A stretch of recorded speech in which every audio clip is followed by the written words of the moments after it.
You should be standing up clapping tonight. Yes. I see all you guys. I see Andy Hart out there, Marlesco. Guys, yeah, put those matches out. Take it easy. Relax. Guys, it's going to be a fantastic show tonight. We have an outstanding panel put together tonight. And, tonight's an exciting night because, usually we discuss news. And news is a big deal. But tonight we get to discuss news and games. And tonight's a big night because there was a lot of skepticism behind this game Returnal that came out today, believe it or not, midnight, 12:01 a.m. Eastern time, which, by the way, we'll get into that. New Yorkers want to play at 9 p.m., not 12:01 a.m. like everybody else. But nonetheless, I do want to say thanks to everybody that's here. Outstanding panel. Guys, I already see the super chats working. I'm going to get to Tactical in a second. I want to say thanks to Tactical, not only for the super chat. He's one of the great Mooch Maniac family members. Guys, right above the description right there, you can see the join button. You have to understand that I had to kidnap every single panel member because they didn't want to stop playing the game to do the show. They're doing the show for me and a lot for you. If you don't mind and you want to become a Mooch Maniac family member, hit that join button right there above the description. And let me thank each one of those guys individually. The great Sir X-Man, JudaZuk, WoolleyGamer, Ben Link, Fail Pyromancer, Frostbite Slash, Zombilla Ice Cream, CustodsX, Hustle and Motivate, AceJunky, Two-Tone SB, Replicant, Damion, JWE316, MumbleRanting Gaming, Tyson Web 509, Mr. Twister, All Around Gamer, TrueWiddy, DeathSkry, our newest Mooch Maniac family member, Kn1ght Ripper7, our major Mooch Maniacs, Smokes901, Bryant Carter, Tactical Gamer, the great Tactical Gamer, there he is. Oh, wait a minute, Bryant Carter just upgraded to VIP Mooch Maniac. Bryant, I will move you into the VIP category next week. Thank you so much for that. DatGuySmitty, HumaCast, Ice Queen Gaming, The Wise Old Gamer, 4-Star General, Sean Slomka, Brian Blades, a.k.a. Delirium Blades, pardon me. VIP Mooch Maniacs, Marty Bison, the great Marty Bison to everybody. Windingo Rex, Forkboy Gaming, MexJ88, Remarkable Knights, Rich Kreiser, the Rated D Demonic, the great Percolator 9000, and our honorable mentions, Wraith the Emperor, Darkside80, Director Productions, the great Wilmy Hood, and the forever Mooch Maniac, Longshot 316. And guys, just before we get started, let me read this real quick. Tactical Gamer says, I'm stuck at the range all weekend. Oh, he said, I'm stuck at the range all weekend. Apologize, Tactical. Getting to shoot guns. It's training weekend. I'd rather be playing Returnal, honestly. How about Ratchet and Clank? We're going to get to that.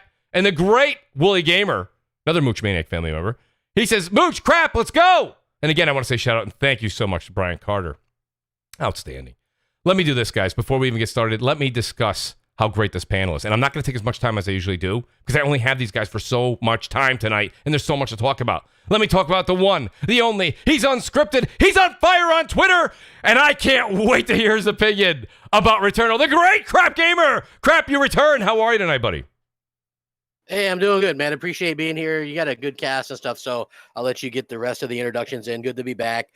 Make sure you guys subscribe, hit the like button, all that kind of good stuff. Appreciate it. It is great to have the Crap Gamer back. Crap, good to have you here with us. And then I've got a buddy of mine here. He's been coming week in and week out. I pull him away from his family. It's for you folks, not for me. Basement Radio Arcade Podcast, Brap. Brap, how you doing tonight, buddy? I'm doing great, man. We've got a lot of great topics tonight. We're going to talk about Returnal. And absolutely. Like Crap said, we got a great panel tonight. So please, everyone, smash that like button if you haven't done so already. Please, if you don't mind. If you don't mind. Listen, this next guest, you have no idea, guys. You have no idea what I had to do. But thank God he's in the state that I live in. Thank God he's in the state that I live in. Because his entrance tonight, you guys have heard about the PlayStation fragrance. He sprayed 5-6 sprays in the air and then burst through it like he owned it himself. The great Jay Barry's here. Jay, how you doing tonight, buddy? Absolutely, man. Spray that fragrance all in the air, guys. It's smelling good. But nah, man, it's a pleasure always being on here, guys, with all these legends that I know in the past and now here in the present, man. It's always a good time. And yeah, it's going to be a good one, man. Appreciate you being here, Jay. Jay, we are gonna really need your input on the game, buddy, because you may be the second furthest on the panel in the game, and the game's been out for less than 24 hours. I do want to give a quick shout out in the super chat here to the Melodic Punk. I think I'm saying it right. Is that right? By the way, Jay, am I right? Can I crap? Did I get it right this week? Melodic Punk. Shout out to the Melodic Punk. He says playing Returnal tonight. Happy Kentucky Derby weekend. I forgot all about him. Melodic Punk. Which, by the way, shout out to Hustle and Motivate. Good friend of his as well. I know that Crap, Jay, and Brap have been on the show when I've mispronunciated the Melodic Punk's name, so I appreciate the super chat, buddy. Thank you. And then I've got a buddy of mine here as well. This guy has got some schedule. He's got some schedule. Some schedule. But it's great to have the Bomber back. HR Bomber from Gaming Beyond the Box. Bomber, welcome back to the show, buddy. How are you this evening? It's great to have you. Man, I appreciate it. Yeah, well, I'll tell you what, freaking schedule's been a pain in the ass. That's all I can It say. happens. But it happens. It's life. It happens. But definitely happy to be on here with y'all and get to talk some gaming, of course. So that's always the best. Anyway. Oh, tonight's going to be full of cross. Me and HR Bomber were having some laughs before the show. I'm sure those topics will come back up again tonight. It's going to be fantastic. And then our special guest here, by the way, we only have him for a limited amount of time, but I had to have him on because of his brutally honest reviews. And we've got a huge game to talk about tonight. Returning back to CrossFire, the great Dreamcast guy, DC. Welcome back to the show, buddy. How are you this evening? Happy to be here, and now we're all stuck in the eternal time loop of Returnal. Honestly, I'm glad this game's kind of taken off the way it was. I was kind of afraid, like, going into it, like, the more they showed, the better it looked, but I felt like a lot of the talk, specifically on Twitter, was kind of like a gigantic shrug. So it's interesting that we're on launch day, and so many people did pick it up, and so many of us are already dying a million deaths. You know, and so I'm gonna go to you first here, DC. I have a couple super chats here. DC, just think about this for a second while I read these super chats. I want you to think about exactly what you said. There was a huge You will die a million deaths. You will die. He's not wrong, by the way. There was a huge connotation in everyone's minds and in the media and everything else before the game came out. And now here we are, and you said it yourself. I'm just going to quote you real quick. You said, well, it's kind of paraphrasing because I don't remember exactly what you said. But you said something along the lines of, I was great to see everybody going out and buying this game. A lot of people. Now, I just want to say real quick, shout out to MexJ88. He says, great panel. Crap. Jay Bari, please make this week's podcast turn into a Game Pass 1 hour commercial. No, MexJ88. Oh, doesn't turn into. I was going to say, he hates that. Shout out to the great Bryant Carter. He goes, my only complaint is that Returnal needed a checkpoint system or the choice to play what I feel is a new game plus mode. I will catch the show later. Bryant Carter, thank you so much. And Zombilla Ice Cream, big time Mooch Maniac family member. He says, hello all. New QB for the Bears. Sports! Andy Hart coming in here and he says, Returnal looking decent. Is it just PS5? No pro support. No, it's just PS5, unfortunately, Andy. And the great Sir X-Man. Mooch, that game show looks like a game show. That's great. I hope I read that right, Sir X-Man. I think I know what you're talking about, but I'm not really sure. But it's always great to have the great Sir X-Man here. But DC, I'm going to go to you first here because we got a lot to talk about. What do you think about this? Is it before we get to the actual game itself?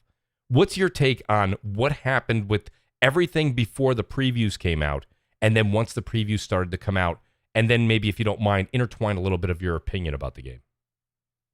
It was interesting, just the run up. Full disclosure, I was given a free copy by Sony. I also bought a copy of it, so I paid my $70 of blood money. Very nice. God dang, the game is good. But I think it's good in a way that nobody expected.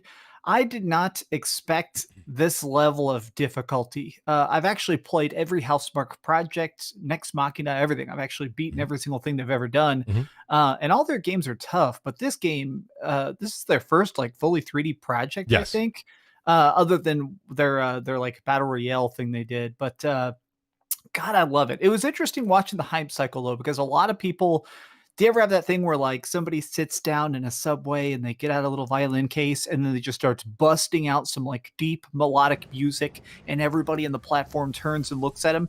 It kind of felt like that, which is that nobody realized they should pay attention to this until it was already being played. And then they were like, oh, that's what it's about. I like it. I think that the biggest thing is I wish that they had, I don't know, talked more tips. I wish that they'd released tips videos before it came out or something, because I'm so glad you said that. As a reviewer, there was nothing. When I played this game, there was nothing. I had no idea about the extra live system or anything until I just did it by accident when I got the Child's Pocket Watch in World 3 and I came back and I was like, what the fuck? I wish that they had done more of explaining the game, but maybe that's the point. Maybe the confusion is half the product. Well, and it's funny. Shout out to the great Sin Vendetti. He says, Mooch, how's Recore 2.0? DC, a lot of people asking, did you see any kind of resemblance at all in Returnal and Recore? No, and I'm probably one of the few people. We're the only ones who have beaten both those games.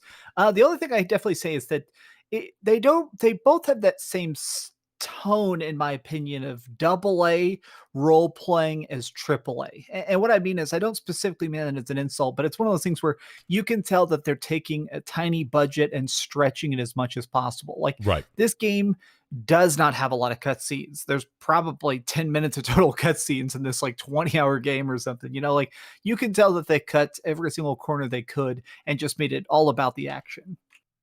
No, I do agree with you. And I mean, I do want to say something. Jay, I'm going to go to Jay Barry here, but DC made a good point. I do have to bring it up. So, Jay, just before the show went live, I was asking you a few things. So I haven't even gotten to the second biodome yet, and you're on the third. And, you know, and by the way, kudos to you. That's amazing, by the way. That's absolutely amazing.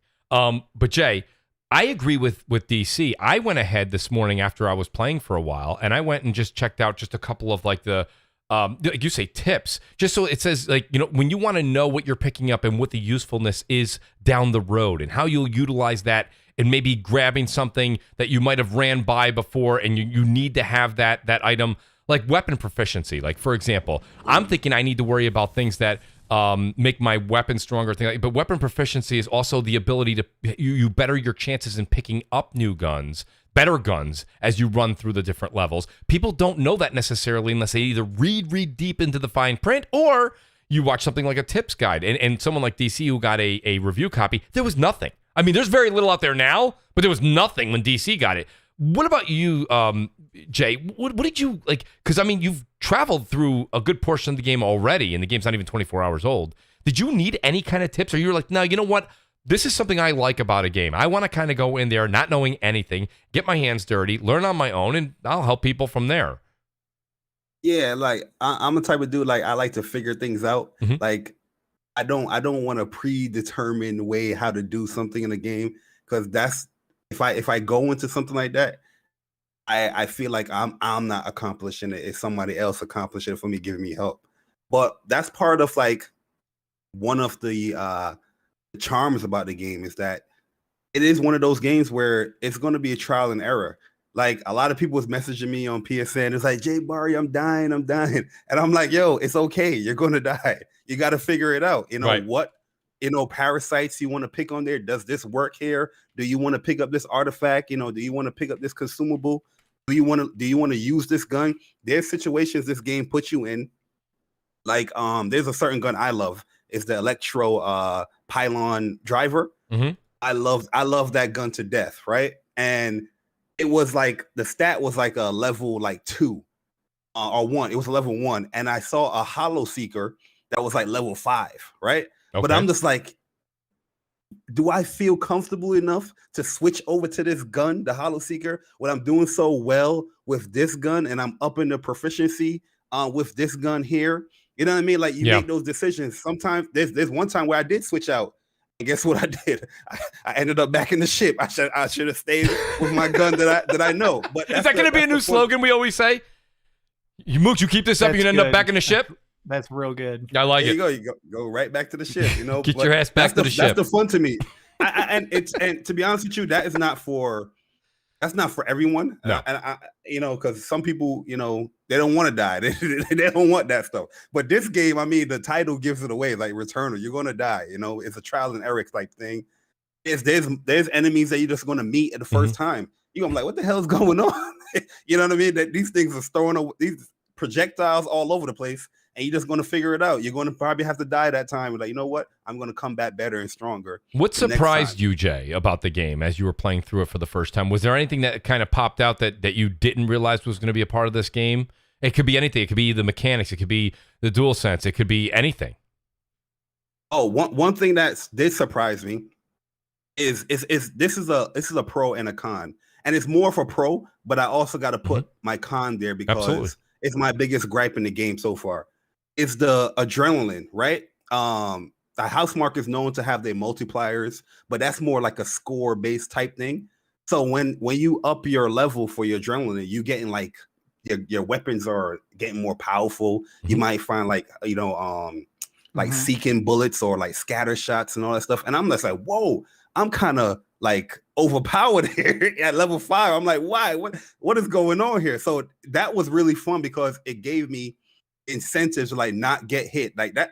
to be honest, I mean, that's in all Housemarque games. Don't get hit because you want to up your multiplier. But this is a more incentive to not get hit because you're going to become even more powerful. You know what I mean? Right. But with that being said, my biggest gripe is that when you do level up, you get like this red flash. And I don't know if it's just me by myself, but no, you think something's wrong or you're hurt on my screen. Yeah, I feel like I got hit. I'm like, that's what I did. Yes. I was like, what is going on? Housemarque, you got to change that because every game I've played, red flash means that's bad.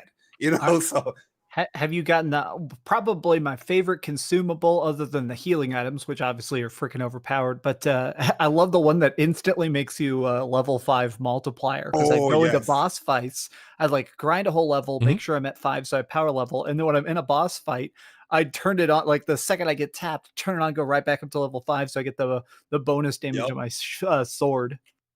Yeah, see, I'm jealous because I constantly have that one and the other one that gives you the alt fire back as well, because the alt fires are so cheap in this game. Oh my goodness, I like that one. I've been using the stun spikes because honestly, I feel like I'll make because this game really punishes if you fuck up a dash or if you screw up a dash.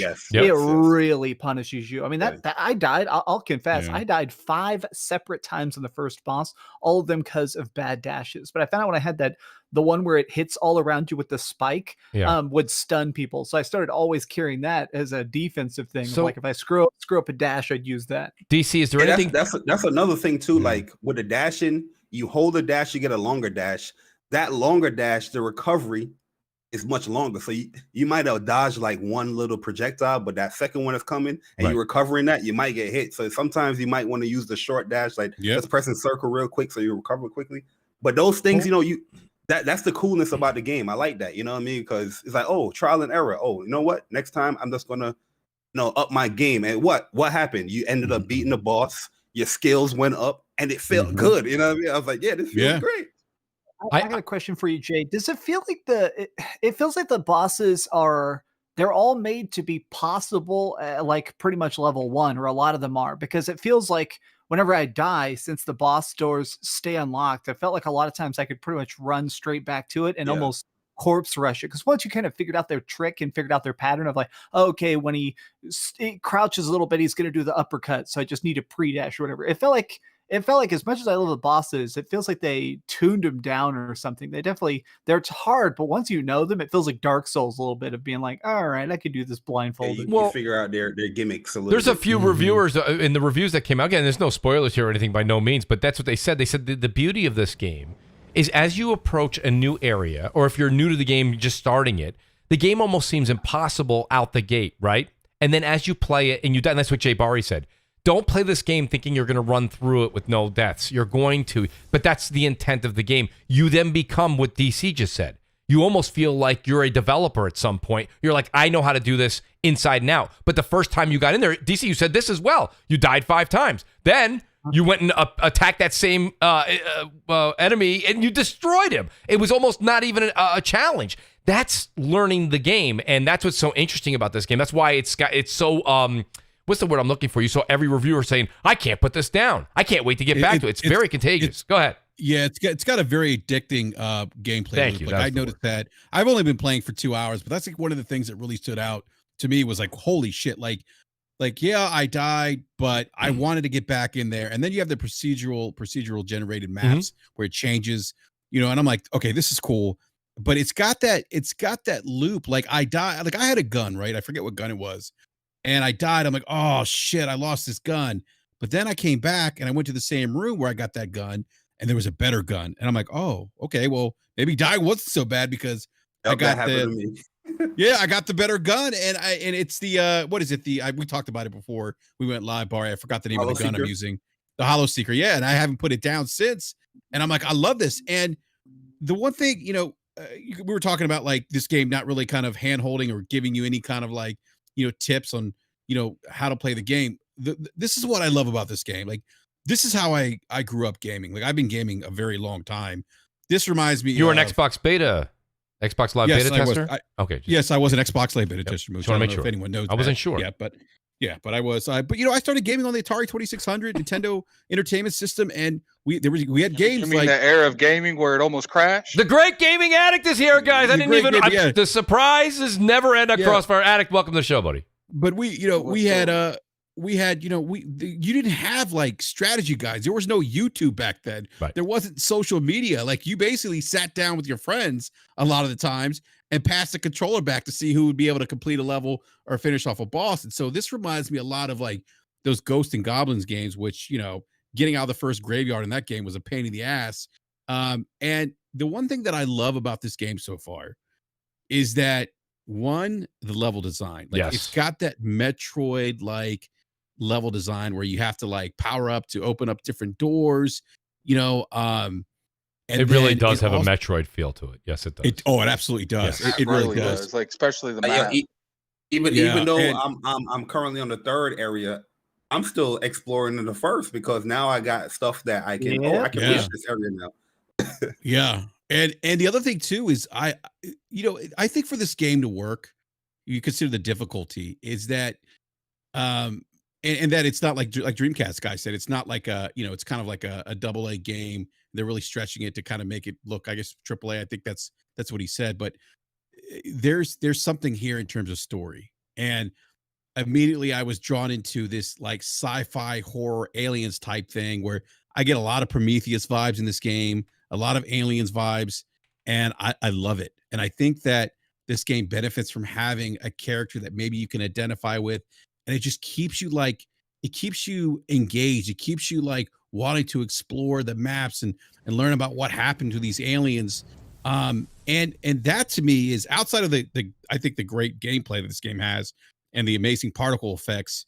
To me, that's just a big bonus to this game to have, that level of, I think there's only one other like roguelike that I think did a really good job at story. Which and that one? was Hades. Yeah. And this game, I really like Star Renegades. That was a roguelike type of game too. I haven't played Star Renegades. I haven't played that. No, but but go ahead, Brad. Finish up. No, I was gonna say, but that to me, that's like one of the things that really kind of, did it for me with this game. How this game kind of hooked its claws into me. Where I'm like, which I'm not gonna lie, man. I'm like, do I want to hop on Crossfire tonight? Listen, I'll be honest with you. So what you're watching right now on the footage, just so everybody knows, I did use the first 25 minutes or so. Here is the PlayStation. This was it's on their channel. The rest after is my gameplay. And I was playing, and I'm like, I don't want to stop. I have to do the show today. And it's funny because everybody on the panel was saying that to me. They're like, Mooch, I want to come on the show, but it's new game release day. It's Returnal day. And I know you said that. And, Addict, I got to say one thing, Addict, I'm glad you popped in because I noticed that not only are you streaming the game, but you're kicking the game's ass. Buddy, like, what do you think about this game? And I got to be really honest with you. I didn't think this was going to be your bag, and it seemingly is. There's certain things I don't like about it. I don't really like the randomly generated stuff. I know a lot of people do, but I died a few times in the first area, and I got tired of seeing the same corners and the same 3 spike jump. It's cool. I give it a pass because I know it's necessary to do what they're doing. Like, when they were saying like randomly generated, I kind of felt like the map was going to be randomly generated, and it doesn't really feel like that. It just feels like the rooms are just in different areas, if that makes sense. Like, absolutely makes sense. That absolutely makes sense. Instead of the room being upstairs, it's downstairs this time. Instead of this one section that goes from one floor to another floor, instead of being on the left side of the map, it's on the right side. I'm in the exact same boat as you, Addict. I thought it was going to be a little bit different, but I will say this much. I could see where maybe if I have as many hours in as maybe Jay has already, and Jay's going to absolutely dominate the game, it would get to the point where you can easily know. But I'm still at the point, because I'm only 2-3 hours in, where you're right. Just because they moved it upstairs and downstairs, it's still giving me a bit of a mind. It's a mind puzzle still enough for me where I'm enjoying the regeneration the way they're doing it. Where I agree with you. I originally thought prior that it would be a little bit different. I thought the entire trees and this and that and everything in landscape would be completely different, where literally all they're doing is really just kind of taking each room and shifting them. But it's enough of a mind meld right now to mess with you.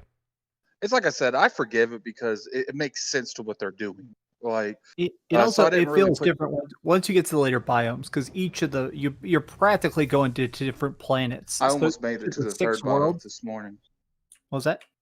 I said I almost made it to the third one this morning. So you already know like how different the desert is, where there's literally The no desert's completely different. Yeah, and I like that. I don't know. I like and where it's like, all right, I know that there's going to be the bonus room that's always sitting off the shed off in the sand and stuff. Yes. But I kind of like This I can tell that they had to do it like that, where it's like, all right. The reason I like that they did it like that isn't just because it's good to memorize where I can stand and where I can fight, but additionally, I like it because it makes it where the game never breaks. I have played roguelites that try and randomize too much, and you end up in completely unwinnable ones where you get like 15 keys and Great there's no point. chests or no locked doors. You can tell that they have it where it's like, all right, if there's going to be a locked door, the key is always going to be in the treasure chest right there. And it's like, I think- does that become a little bit repetitive? Yes, but at least it's playable. Dreamcast guy coming from like a person who reviews a lot of games. Like I would say this is like the first like big scale roguelike game that's ever been like made. Like a big scale version of anything like, else. Yeah. It's a good point it really too, is. Addict. I do agree with you. It- Go ahead. I Addict. felt like people like right now off the second one. Obviously I've never dealt with the third one. The dude that teleports and fights, he was a little annoying, but after I learned, he literally just teleports and knifes you over and over again until you kill him. He wasn't too bad in the desert area.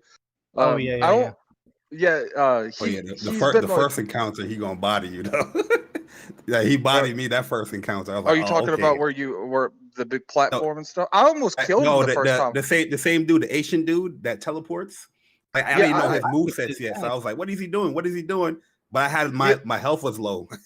He just caught me off guard because I didn't expect to do what he was doing. Like I was so over leveled. So the first time I almost one-shotted World 2 the first time because I grinded 2 hours. I literally power leveled in World 1 before I went through the portal, and then I went in there, so I was mowing everybody down, and then I just like fucking like fell in a pit and died. Oh no. Low HP, and I legit screamed in real life. I legit screamed because I wasted a 2-hour run. But you know what I did? I picked up the controller and I went right back in. And I feel like that's a testament to Returnal. It's the fact that when you have that, you don't want to walk around the block or hit the gym. You're like, no, I'm going to fuck this alien up. So I want to ask you guys, do you guys think that is a wise level design choice that they did? I had something, I did not put the 2 hours in the grinding session that DC just said, but I was fighting and I was moving along. I had picked up a lot of inventory, a lot of items. I was feeling overpowered. I was enjoying my run through.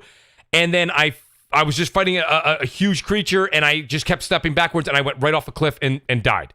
And I did the same thing. I was like, no!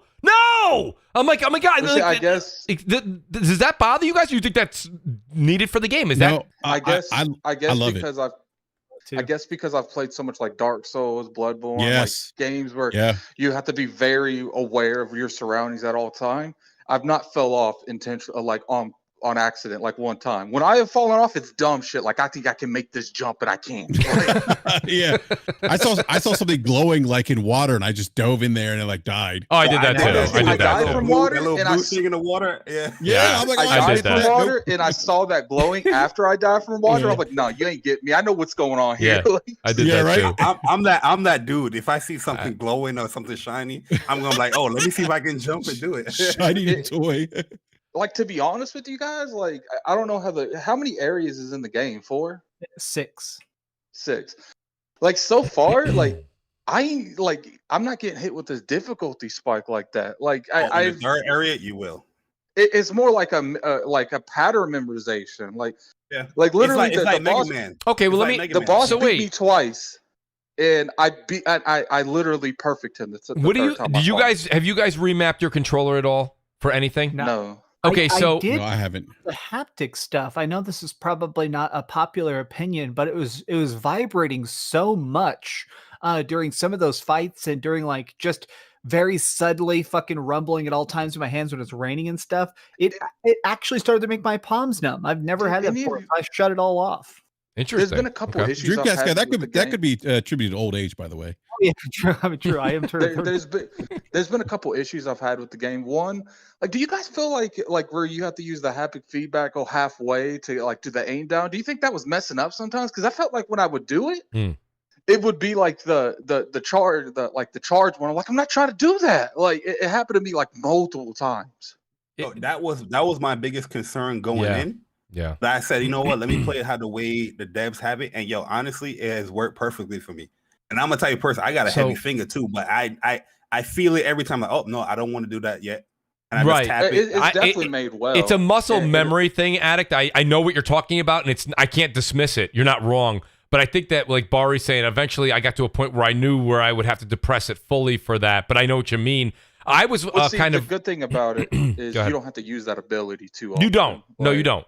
But I was going to say the one thing that, shout out to the DeFloyd, who's maybe in the chat right now, I'm not sure. But he mentioned it on Twitter, and I actually tried it, and I thought it was interesting. I went in and re-button mapped, and I changed dash from circle to depress or push down on your R3, your right toggle.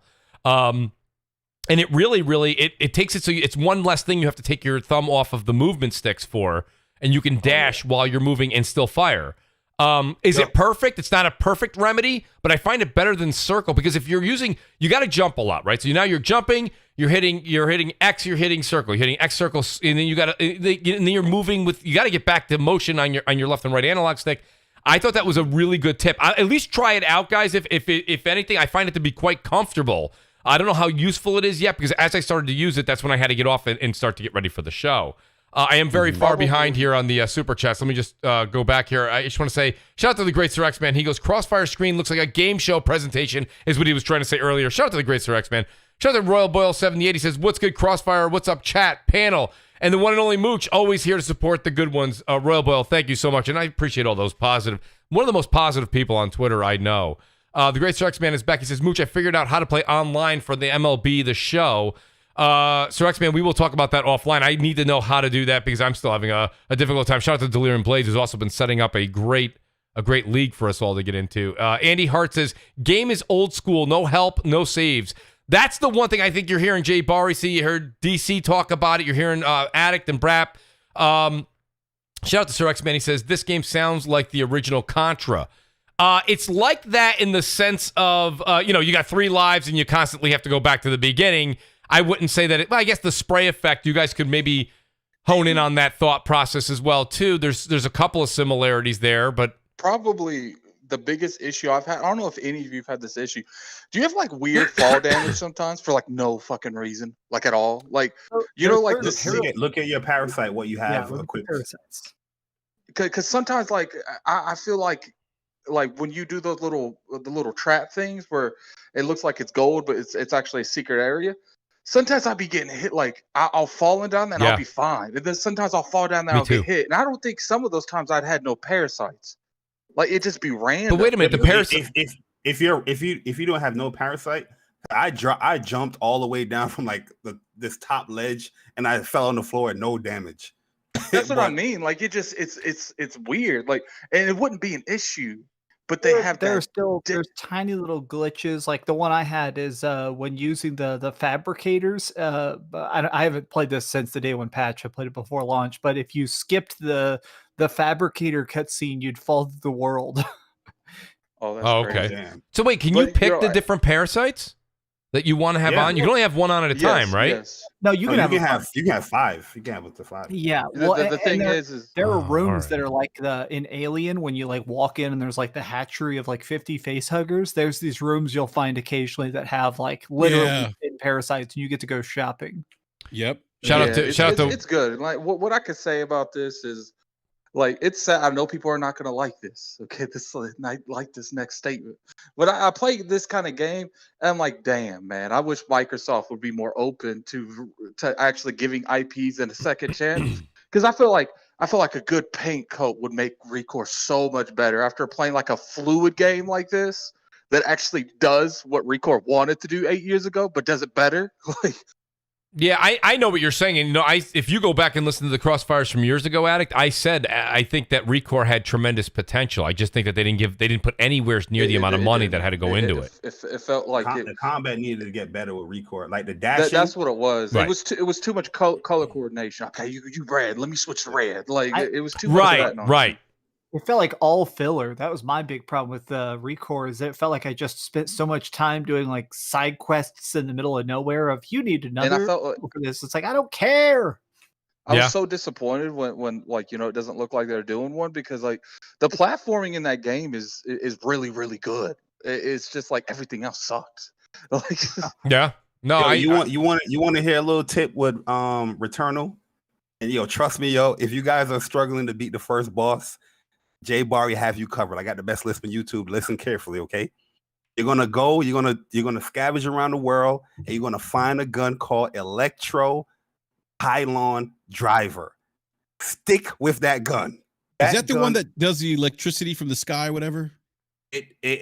It shoots these spikes out at the enemies or the wall or whatever, and it just connects. And this the red is spikes. like a trap. Yes. Yeah. Oh my goodness, that gun. It's is so funny you beast say that, Jay. mode. So there was something. So when I first got that gun the first time in rotation, I used it and I didn't care for it. Right? I didn't.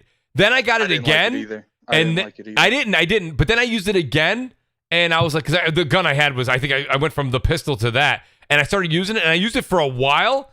And it's when you do master it, it's actually a pretty useful weapon, because at long distance, Addict, you can set up that array, if you will, or pyramid of spikes, and the enemies are going to move in towards you, and it just does insane damage while they're moving towards you. Then you can pop them again as they're coming through, as your gun recharges. I don't know what kind of guns you guys have been using for the majority of the time, but the starting pistol and the carbine has been my go-tos, like by far. Oh, the carbine is good too. That shockwave carbine, whatever. It's I can't wait to get the melee. I don't even care what the secondary is to that bastard. I want it. I almost beat the first boss with just the pistol, because like that's how accurate that gun is. The pistol feels good. Like that's one thing I'll say. The guns feel really good. The guns do feel great. They did a great job with that. I gotta say. I got a couple super chats here, and I do want to get Bomber and Crap involved here, because I do want to get their perspective. I don't care whether they played the game or they didn't. I just wanted to jump in here and give you my opinions on Returnal. Well, Addict, you're always welcome, buddy. Always welcome. All right, I'm gonna listen to it. And Dreamcast, I'm gonna hit you up sometime today. I have some questions about Returnal that I think you'll probably be able to answer for me. Sure. I may be, because my birthday, I'm doing my birthday weekend. I may not reply to stuff, but I will hit you up ASAP. All right, I'll hit you up in a couple days, then. It's not a big deal. All right, Addict, appreciate it, brother. Thank you so much. Good, just going back to the super chats here real quick. I got Andy Hardy says, I was looking more like Mass Effect. The look, I mean. I know where you're coming from again there, but I would say it's nothing at all like Mass Effect as far as I'm going from. The great James Vincent here. He says, COVID or no COVID, CrossFire is where I want to be on Friday. The great James Vincent, my partner in crime on Warframe. Outstanding to see James here. The great Sin Vendetta's back. He says, so does the panel think Returnal is worth the $70? Now, Sin, we'll get to that in a second. I want to get this other super chat in here, because we were just talking about button remapping. Shout out to the great WoolleyGamer, Mooch Maniac family member. He says, big tip here. Remap. This is his thought, guys. Listen to this. Jump to L1, dash R1, your consumable X, and melee square. It gives you far better reaction times. Trust me, I got to boss 2 in first playthrough. Wow, so there you go. That's shout out to WoolleyGamer. I think that, you know, it's funny with this game and the way that the mechanics are, guys. I don't think there's a wrong answer here. It's whatever you're comfortable with, right? I mean, would you guys agree to that? I mean, think about the first time you guys ever played Dying Light. I'll speak for myself. I won't speak for you guys. The first time I played Dying Light, and the whole game is parkour. The whole game is parkour. And they said it was going to be right bumper. I said, are you kidding me? I got to hit the right bumper for 65 hours? But you know what? They were right. It felt great. I loved it. I really did. I loved it. I thought that was the way to go. And I remember making fun of it for the first 3 hours I played it. I was like, what is this? I can't jump with right bumper. And there was no changing back then. There was no changing it. So I don't think there's a wrong answer, Wooly. I think that your idea there, I could see it working. But it depends on how everybody's comfortable with their hands on the controller. Go ahead, Brad. I think what he's saying, though, Mooch, like I could see how I see it. Moving jump to L1 to dash. I mean, because you're right there already. Your fingers are right there. You're right there. You're not really moving. And it's almost like this back and forth, like, right? Like, remember we used to play what is it? The ping pong machines, with the buttons on the sides and everything, like it's like the same thing, same concept, I think. Pinball. I could see it being more responsive. Pinball, thank you. Yes. I could see being more responsive in that regard. I'm actually gonna try that out. So I appreciate the tip. Well, that's not a bad idea. Right. It's really, really not. Yeah. Now I'm gonna I can see it working because you're not taking your finger off of the thumb. Exactly. Thumbstick. So yeah. It's kind of like how like if this game if PlayStation had like a pro controller for the DualSense where it had the paddles in the back, I will body this game. I know that. So for sure. there you go. It's so funny you say that. I have the paddles that I bought for the DualShock 4, and I was like, I wonder if this thing will work. That's not going to work. But it would be great if there was panels in the back. Go ahead. Yeah. One thing I want to say real quick is I'm watching this video, and I've seen this in other videos that talked about this game. Like the bullet hell in this game is just awesome. Like it takes what like Nex Machina and some of the other games they've done, it puts it in this, this third person shooter perspective, and it's really done very well. Like I love it. Like the intensity of all these bullets coming at you, different patterns. Like that's just like awesome to me. Reminds me of kind of like, again, I'm an old school gamer. If you play games like Contra, like we used to have that kind of thing in Contra. A little bit of Space Harrier vibes, not exactly, a carbon copy of Space Harrier, but I kind of I got those Space Harrier vibes. You kind of, like kind of floating in the air and dashing, the bullets that are coming at you. To me, there's a lot of nostalgia factor for Brap here because it really does remind me of the old school way of games, and where they didn't handheld and you had to figure shit out by yourself, and there weren't save points, and you had I think that's why what, Brap, I love it. Thank you for bringing the nostalgia and bringing the guys that are our age back into the world, right? Like that's the thing. I gotta say, that's the thing about this game that it warms my heart. I want to play this game so much, just because it's got those characteristics. It's not forgiving. It doesn't care if you hate it. It's like play the game. You play the game to win the game. That's the way it is. People go, well, how do you win? You play. Period. I tell people too, like I've been messaging a lot of people, and I tell them like, yo, you're going to get better in the game. Yes, you will. You will. Yeah, you will.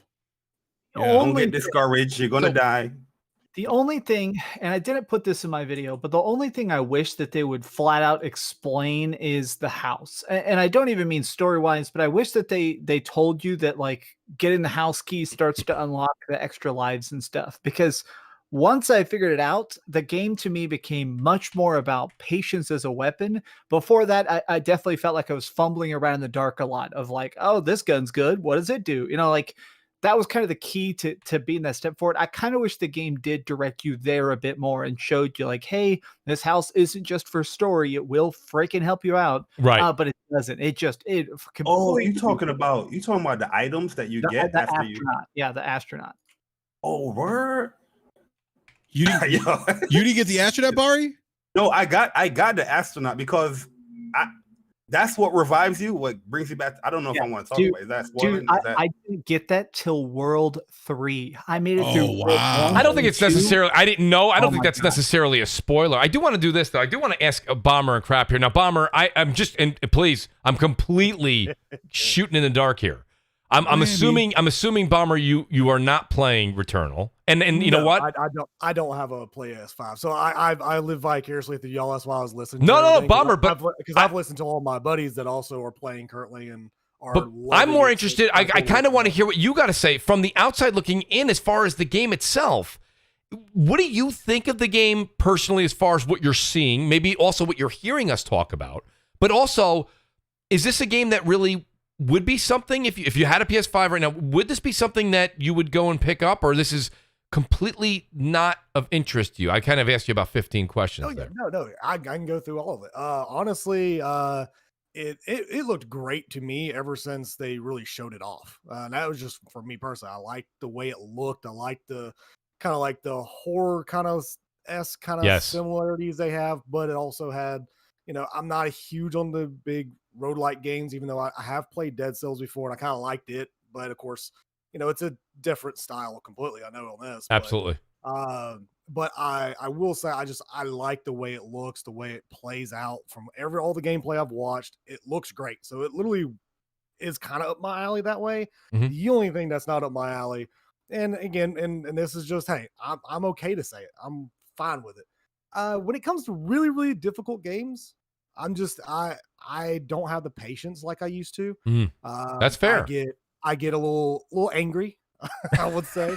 And I sure as hell don't want to break no damn $70, $80 controller. No, sir. No. So my thing, I try to stay away from games that are gonna get me into that way. But listening to the stuff that y'all have talked about, listening to a couple of my friends like Wilmy and Ains, a couple other people I know that are playing it, and tell me how much there is so much exploration that's in this game that allows you to I think what Jay was even talking about earlier was, finding that gun, or Brap was talking about, go find that one gun, or if you died, hey, you go back, you get a better gun.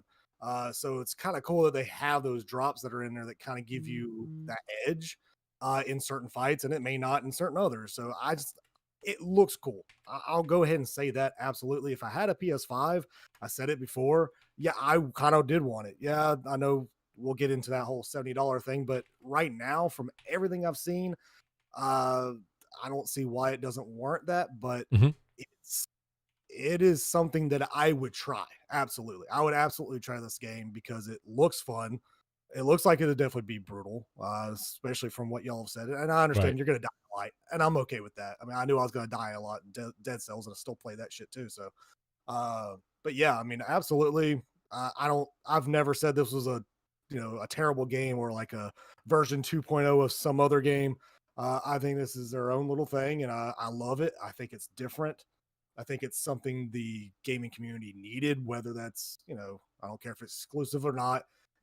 It's great that this game exists. Yeah. That way we can possibly see more of this style, or just more branching out, kind of like what Death Stranding kind of did. It kind of made people think, holy crap, you can have outside the box. Yeah, outside the box. Absolutely. And that's what I love. I mean, honestly, I like that thought process. That way we're not just getting bro shooters all the time. You're not just getting your RPGs. I mean, the same old, story driven RPG that you just walk around and have 50 million quests. Like, cool. And I think DC said earlier, it's like it has like 10 minutes of cutscenes. Well, good. That means I'm not watching a movie. I'm playing a game constantly. Yeah, that's right. Constantly going through, and I think that warrants something too, because I mean that's there's no downtime, I think, in that regard, unless you're exploring or whatever else you're doing. But so there are a couple of pointers here that you just brought up, and I've had a few people writing me on PlayStation, writing me on Twitter, and they're saying the same sentiment. They're like, the one thing about it, and shout out to the Ashen Lucas, she actually tweeted out something that was very similar to this point, and I agree with it. With time being of the essence, and I understand that there is a workaround. Brap, you actually replied to Luke, I believe. And you said, what you do is you leave your PS5 in rest mode. You just pause your game, leave it in rest mode, and you can continue later on. You don't have to sit there and play through the entire game in one sitting. That is definitely an option. It's definitely an option. But I do have to revert back to how Luca answered you. She says, "Thank you." Remember, she said, "Brap, thank you," but she said at the same time, I'm going to have to dedicate a certain amount of time to this game. And that's the way I feel. I feel like if I'm going to play this game, yes, I understand that I'm not going to do the whole thing in one sitting. And that's where DC, maybe you can help us understand this or not understand this. Like, is that something that we have to, how much time do you have to dedicate, would you say? And I understand, please, I understand, I'm not holding you to the minute.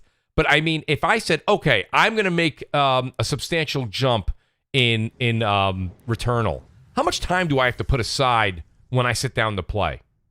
So I think that's the best question, right. And I think it's the most important question. It takes about 20 hours to finish the game, and it could take about 60 hours if you want to find the secrets and stuff.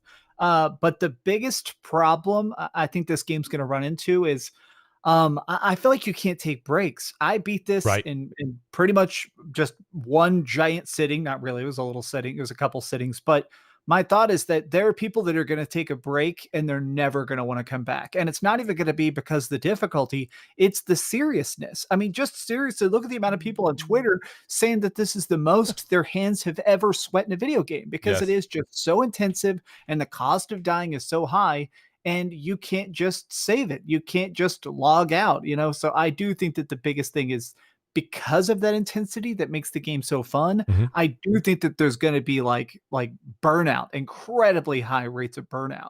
I totally agree with that. Shout out to the wise old gamer. He says, I'm having a great time. He goes, I do have a question. He goes, how much longevity does this game have? Will this game be in the discussion 2 weeks from now once RE8 and Mass Effect Anniversary come out? It's funny. So to my answer to you from the host of a podcast is, I could see bringing it up in discussion quickly. I don't know if it would be a hot topic. That's just the way. But that's the thing, wise old gamer. Let me answer that question differently than you may have expected it to be answered. we live in the "what have you done for me lately" era. Okay, a game like this, back when you go back many, many years ago, this game may have taken headlines for 6 months. Nowadays, this even any game, it doesn't matter what game we're talking about. We were talking about Outriders. Remember Outriders? You guys, I have to listen to how I'm putting this. Do you guys remember Outriders? It wasn't that long ago. 3 weeks ago. 3 weeks ago, right? You know what? It feels like 3 years ago. So the answer to your question really is, I think you're going to see, if you have a PlayStation 5, I can tell you right now, you scroll down your friends list in 2 weeks, you're going to see a lot of Returnals. A lot of people playing Returnal. A lot of people.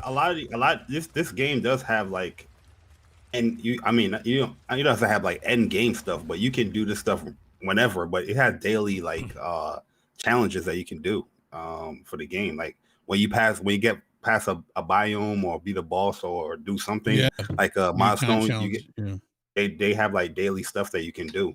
But to answer the whole save thing in the game, like I can understand people's gripes with that, but I think that would kind of lose the essence of the game, like the Returnal aspect. Like I think a lot of people are scared of the whole starting over again.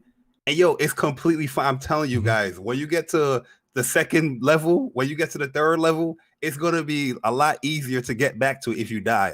I'm telling you, it's okay. It's okay to start over in this game. You're gonna have Jay. Tools, Jay, you have to say that, because I swear to God, and you know what, Crap, you've got to get in here, because I know Crap has the game, but Crap hasn't. I don't think he's gotten a chance to actually play it yet. And I know that Crap's just not a huge fan of dying over and over and over again. But Jay, what you just said, that's got to be music to your ears, Crap, right? Because the more you play the game, I think the less you die. So, what's your initial thought, Crap? I only started it up because I understand you got to have some time to put into it. Yes. So I kind of just messed around and stuff like that. But I mean, it feels fluid. But to me, I'm the type of person who'll buy games. Like I own thousands of games, and I don't beat nearly half of them. Right. So it's not a big deal to me to buy a game that's got a lot of hype and play it. If I'm bad at it and I don't like it, I'll just not play it, and that'll be the end of it. Right. I'm not really gonna kind of sink. Do you see yourself sinking some time into this? I guess it depends on how it goes. Like, I don't like the idea of backtracking so much, right? Like, so if that's like, to my understanding, basically how it is. Like, if you die, then you got to go back, and you don't have your stuff or whatever. So I mean, that's probably not going to be my thing. But if they make it fun, and you know what I'm saying, then I think that's a little bit different story. It doesn't seem like it's the longest game in the world. So, I could probably give it a little bit more of a chance. But in general, I just think that it's cool that they were able to do something a little bit different. Yes. And kind of get it out there. And this comes at a good time when people are like, Sony's done taking chances on stuff. Yes. And literally everybody's buying it. Like, people were worried about the $70 price tag, but there's not a lot coming out. So, I noticed a lot of people buying this game, and I think that's going to bode well for them. And listen, what has Housemarque done that hasn't done well, like in terms of like a critical That's acclaim? a good question. Like, this is their first like bigger budget game, and it looks like it scored very well. People are talking game of the year candidate. I'm sure they'll probably come back, and I can almost guarantee they'll add checkpoints or save features at some point to this game. I guarantee it. You think they will? 100%. No, 100%. They already 100%. made an official statement today, basically being like, "We have nothing to announce, but thank you for talking about this." And posted their Reddit with somebody saying, "Please give us checkpoints." Yeah, because if you look at it, right, like, and I don't. This game is nothing like Recore, by the way, but one of my biggest issues with Recore was fucking searching for the cores to continue on. Yeah, and then that's something that they fixed way later, but it was already too late for that for me personally. But it's like, these games, I think like this game is something that's basically taking a good chance at a good time. Yeah. And it's PlayStation 5 only. So it's not, being, we get to see something that's really taking advantage of the PlayStation 5. They have a really good 1-2 punch with that and Ratchet and Clank, which is exciting. And they're two totally different types of games, extremely, which I think is cool. And then both of them are different than Horizon, which will come out later. You know what I'm saying? So I like what they're doing. I think this game looks great. I hope that it does well sales wise. I don't think it's going to do like 8 million copies or something. But, I do think that it's, it's got people trying a different genre that they maybe wouldn't have tried before. And I think, part of that is thanks to, we're in the middle of a pandemic. That's why I went to you, Crap, so- because this is something that's not, I know this would not normally just be like, if this was just sitting on the shelf and it was a year old, I think you'd walk right by it. Maybe. I don't know. But that's the thing. You're giving it a shot, and that's what's great. You're seeing people that don't play this game pick up the controller and give this a chance. I find that interesting. Maybe, and it's go ahead. I was just saying, Mooch, it's there's a great point. The timing of this release is actually really, I think, great for the game because there's not a lot of the PlayStation 5. We're only a couple months into the generation, really hasn't hit its stride yet, right?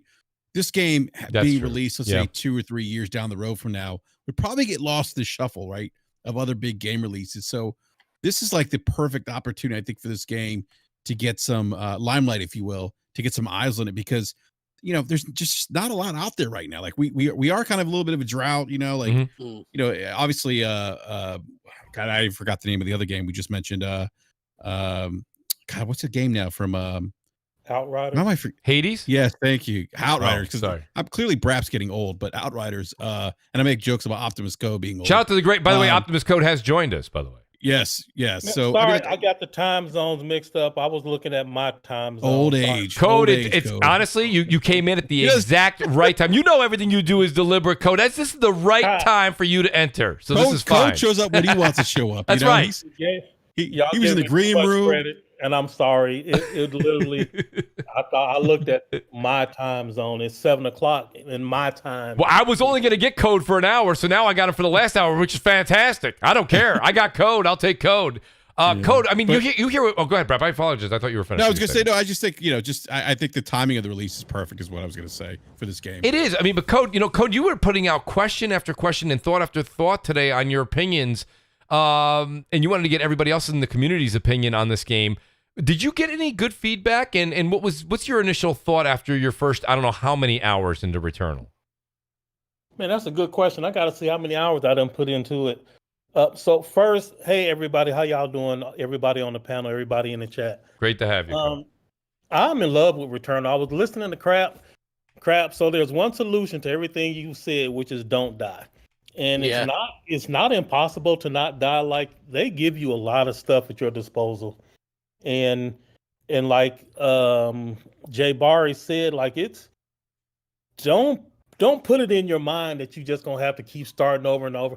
Like I don't want to give away spoilers and stuff, but it's not as bad as you think. And don't let some little clown that never barely touched a controller write a review to knock you off your square, man. Just try the game out. Use all the skills you've accumulated over the years, and you'll be just fine.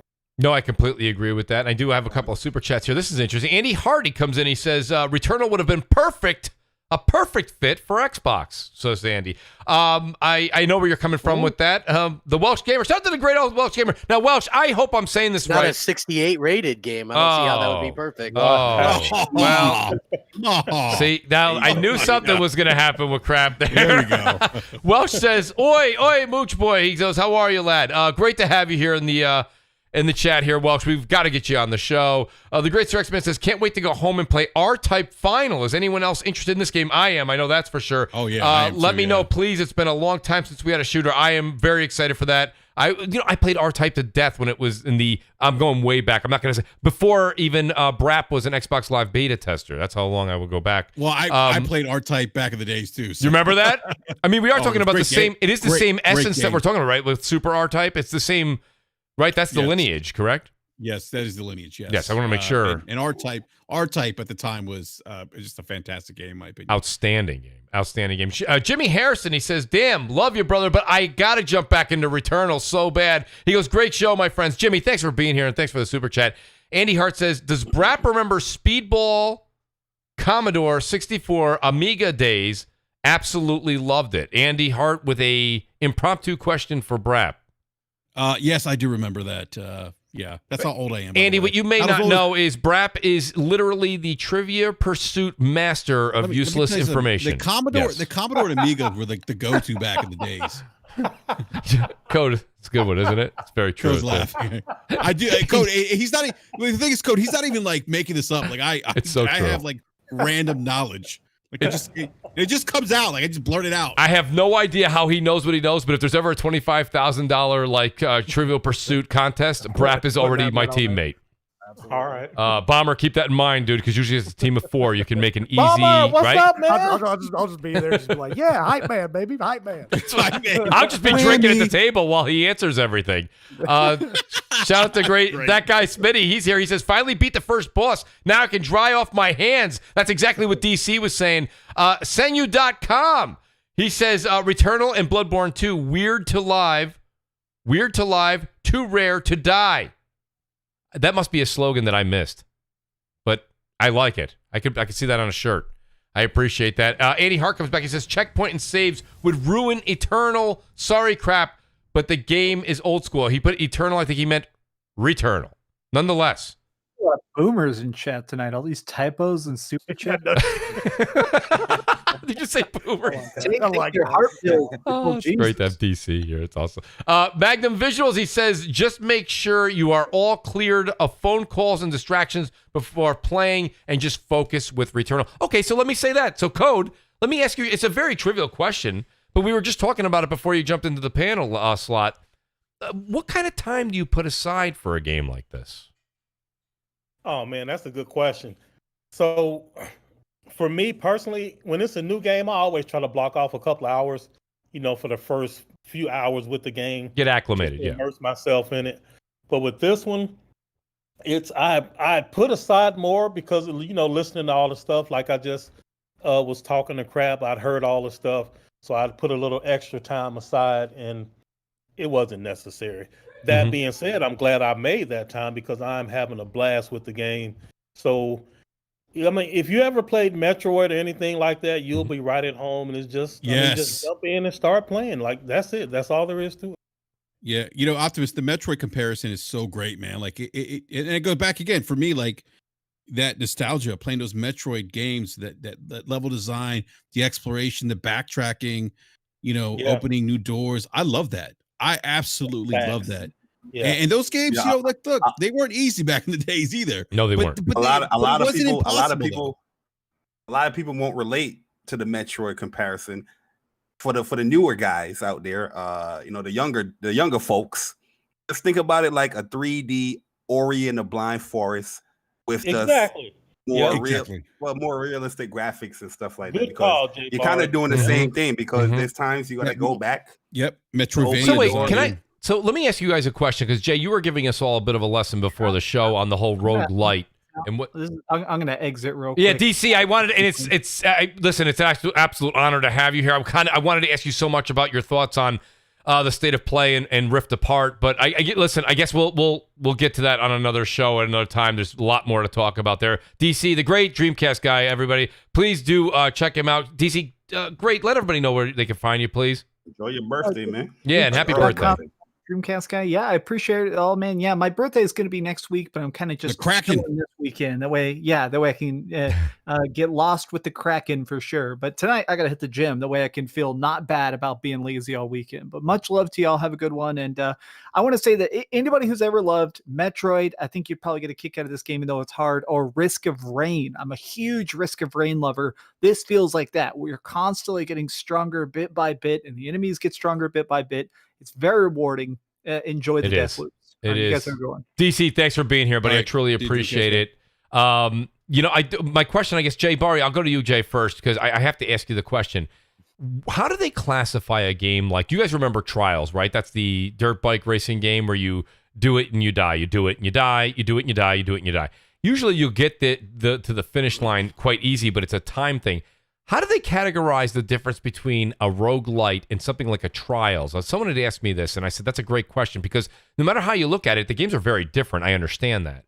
But at the same time, the premise in try again until you perfect it and until you learn the course, it exists in both games. Is a game like Trials, and maybe I should even ask Code, since he's dabbled in this world even longer than all of us, Code, is that something, or Jay, chime in, let me know. Is that something that's roguelite as well? Is that the same category?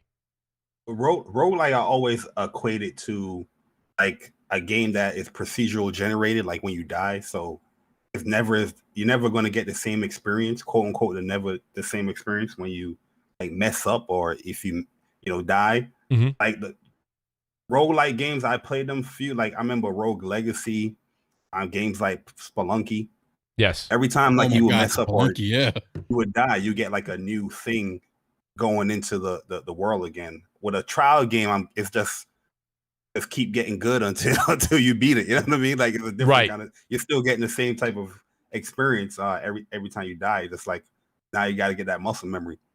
But this game, in my opinion, it kind of blends both of them together because I wouldn't really call this like a rogue light type game. It has rogue elements in it because when you do die, it's not everything is procedural generated. You might have just a few of the hub areas that's procedural generated, and whatever you just the last thing that you got your progression, whatever you got to the last time, you're gonna end up in that area. You know what I mean? Like that area where you see all the fabricators and all that stuff. Most likely, you're gonna end up back in that area. Like that's not typical for like a rogue light game from the ones I've played. But okay, no, that's true. Mine and Isaac, another one. Well, let me do this. I do want to kind of switch subjects slightly because here we are at 8:15 in New York, and I just kind of want to discuss a couple of the other things. We did have that great PlayStation State of Play, and I say it's great for one reason. The media literally ate up the Ratchet and Clank Rift Apart. Wait, Mooch. I'm sorry, Mooch. I'm sorry, Mooch. You don't want to talk about second Extinction? I don't know. Come on, Barry. I do have it. I'm sorry. I do have it on the topics list. It's a little farther down. Is Crap playing it? Crap, are you playing Second Extinction? Hell no. Actually, you know what? Man. So Crap, you say hell no, but you know what? I gotta say, and Code, me and you were. I'm gonna say I'm guilty. I'm not gonna put you. But Code, me and Code were talking on Twitter a week ago, and I literally I downloaded it just as I promised. It's on my Xbox right now. But then I saw so many people talk about it. I didn't even have I didn't really get encouraged to pick it up and play it. I'm not saying I won't, but it wasn't very encouraging. Code, did you actually get the Second Extinction? I did. I got stuck in the tutorial. I saw that. You could have seen these little bots was mad, trying to blame me because of the prompt was wrong on the screen. And all of this stuff. Hard 8 helped me get out of the tutorial. So I played through Mooch because we were supposed to hook up and team up. That's right. I seen a bunch of people say it's fun with like a teammate and stuff, which I don't doubt that.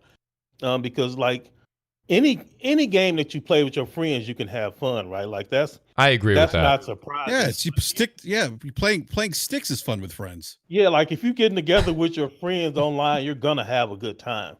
So I do believe that the game will be fun with friends, but playing by myself, like single player, I was not impressed at all. I quickly went back to, well, I won't say what I switched to because I don't want to start no drama, but I switched to something else. You switched back to Returnal. We got it. Well, Returnal wasn't out yet when I tried it. Oh, okay. So I was just like, man, let me just go somewhere else and do something else. You went to go play Shoots and Ladders. Code coming from like a developer standpoint.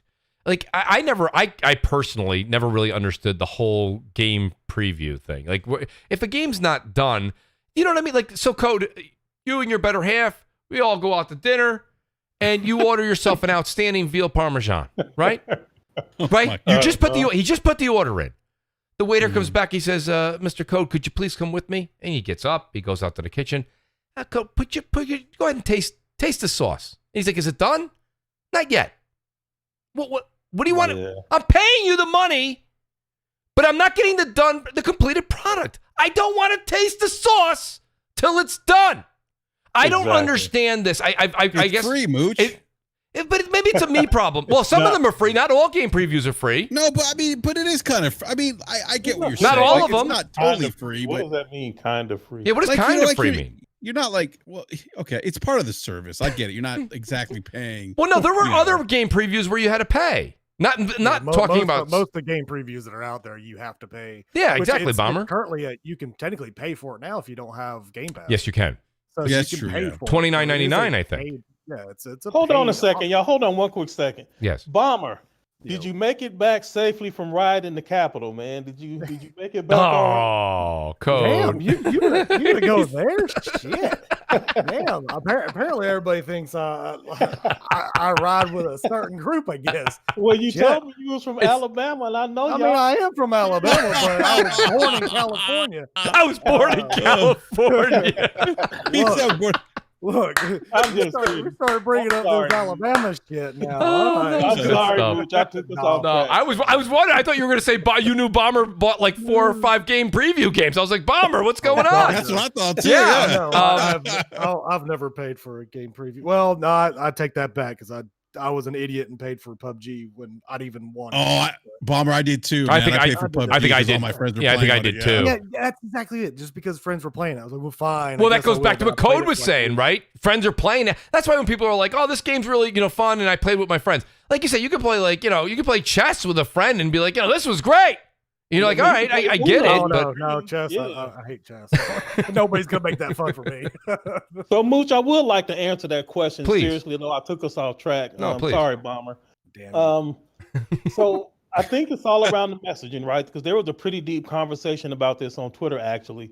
In the PC space, game previews are very popular, and it is because usually that community, the PC community, Mhm.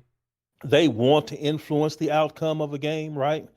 And so Best it's platform. a win-win for everybody. For the developers, it's a win because they can get thousands, if not tens of thousands, of people beta testing, showing bugs, helping them fix things that they probably wouldn't have caught until after release, big day one patch, all of that stuff. So they can get the game in the wild, they can get eyes on it, and they can get feedback to make the game better before it's released. And then for the players, they get the opportunity to help influence game balance, game design, all that good stuff, so that everybody wins when it works like it's supposed to. And the PC community is already educated on how that works. And so their expectations are very different on PC when it's game preview versus a final product. On consoles, Yeah. there are 2 barriers, in my opinion. There are 2 barriers. I picked this up from a conversation on Twitter. I agree with it. These aren't my original thoughts, but I certainly agree with it once the conversation took place. The first barrier is console gamers typically don't have that understanding. They're doing everything with a controller, so it's not like they have the game open and then a web browser and a forum for reporting bugs and bug report forums and all of that stuff. So the first barrier is you're on a console, and console gamers have a different mindset. They got a controller.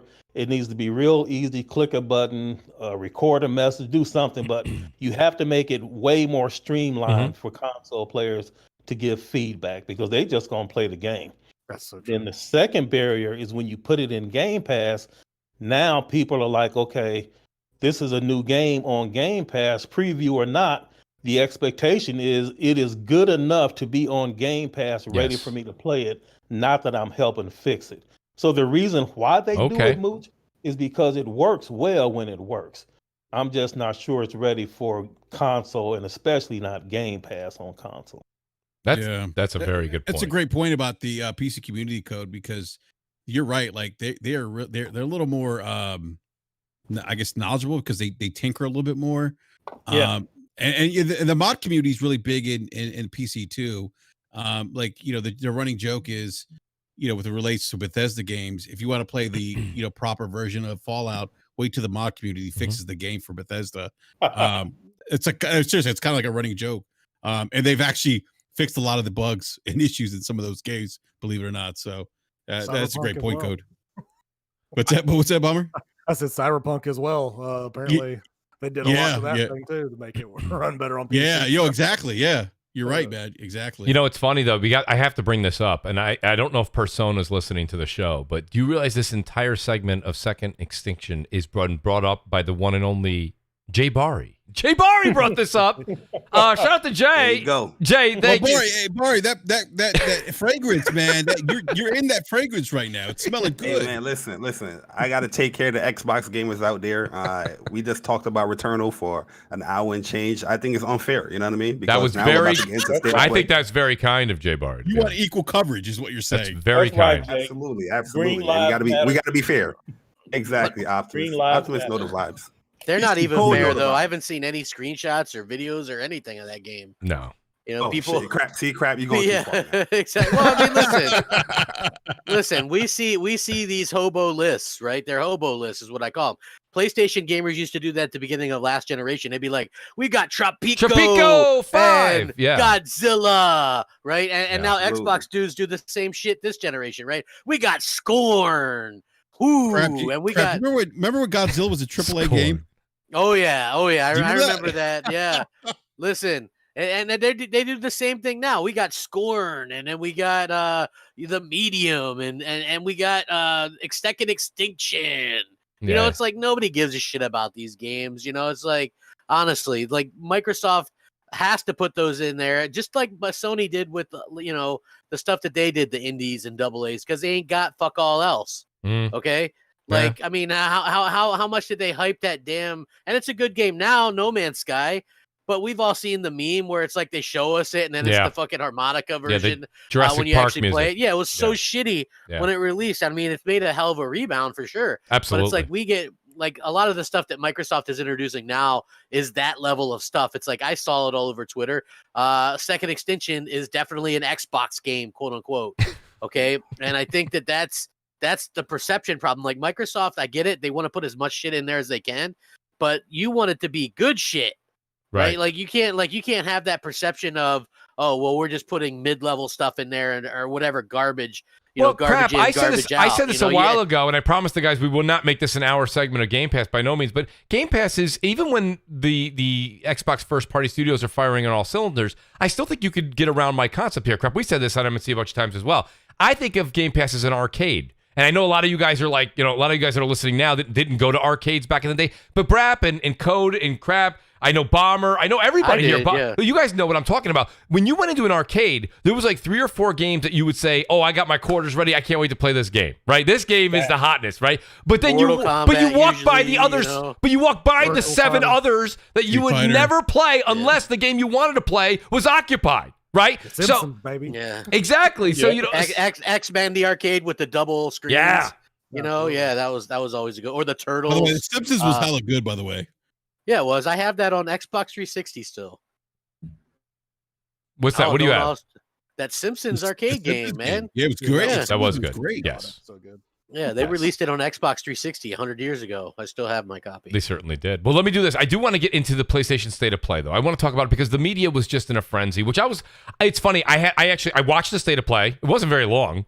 I wasn't home when it went live, so I actually caught it a few hours later. I did watch it last night.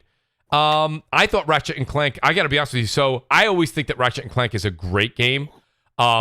This is one of the first ones I can say that I will be excited to play. I was never really in the Ratchet and Clank world, and I still wouldn't say that I'm still a super fan, but I'll go to Jay Barry because he is the spokesperson, one of the spokespeople, right? One of the spokespeople for PlayStation. Can I interrupt real quick? Brap, this just in from Brap. Yes, please. Yeah, I just want to say something. You're roping in Jay Barry. Barry, I remember some people saying when we saw Ratchet Clank Rift Apart that doesn't look anything different than the PlayStation 4 version. Oh, yeah. I want to throw that out there, but go ahead. Well, go ahead, Jay. Brap, please. Brap, you be messy. It's a little spicy. It's Friday. Yeah. It's Friday. It's been a long work week. Brap's got to have a little fun. Absolutely. I don't blame you, as you should. As he should. Well, what do you think, Jay? What did you think from what you saw? Did you see something that you thought was more than you'd expect, or it's right on par? Overall State of Play, I felt like it should have just been a Ratchet and Clank State of Play. I don't know why. Subnautica didn't need the attention. Like Subnautica? Yeah, Subnautica didn't do a code. Not at all. Not at all. I mean, I thought the Among Us was a cool announcement, but that could have been like a blog article or a tweet. But Ratchet and Clank looks amazing. You know what I mean? Like once again, the things that PlayStation has been touting for their next generation console, they're showcasing it in their next generational games. You know what I mean? Like it's a great time to be a PlayStation gamer right now. I know when I say things like that, everybody's like, "Oh my God, Jay Barry, you're a fanboy," but it's the truth. Like, I thought you said PlayStation was messing up and doing everything all wrong, and they needed to switch direction. Oh, nope. The things that I was saying, I was speculating if they go down to this route where everybody was reporting and allegedly. Wait, you want a Jim Ryan out? You want a Jim Ryan fired though? Absolutely, that Game Pass thing, I want him gone. You know what I mean? But I spoke to him. I spoke to him here, Jay. Jay's like, well, we met. Absolutely. He said, I'm going to speak from the heart in the next couple of weeks, and that's what he did. He spoke from the heart, and you know, everything is good. Everything is good. All right, as long as he's doing everything I like, I'm cool. Like, yo, you guys can like every move that PlayStation is doing, and if I don't like it, yo, you gonna hear me. You gonna hear me. You know what I mean? It's true. But this is true. But nah, man. Ratchet Clank looks amazing, man. Once again, we're gonna have DualSense features in there being showcased. You've seen the fast SSD. Oh my god. Yeah. Yo, did you see the boss fight? He's in that planet Nefarious fighting against this boss, and then it just teleports him, or the dimensional rift, into a new world, instantly loading up, continuing the boss fight. That's craziness. Yeah, that was Insomniac. Yeah, that was is showing off right now. That whole state of play was the showing off. Like, hey, look, we got the juice. Okay, we're the best PlayStation studio, like I've been saying. But yeah, they're on it, man. They're on a roll here, man. It's almost like there's an internal, and Code, you could speak to this. What Jay's saying is, I'm picking up and this is healthy, by the way. This is not unhealthy. There's an internal competition. It seems like at Sony Studios. It seems like you're right, because right now Insomniac's flexing, and if you don't think that Neil Druckmann is like, I think because his team's been the alpha dog for a long time. No pun intended, but I'm saying I think there's an internal competition. That's good for us.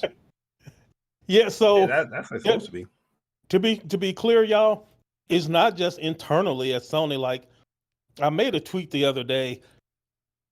Every developer is rooting for every other developer.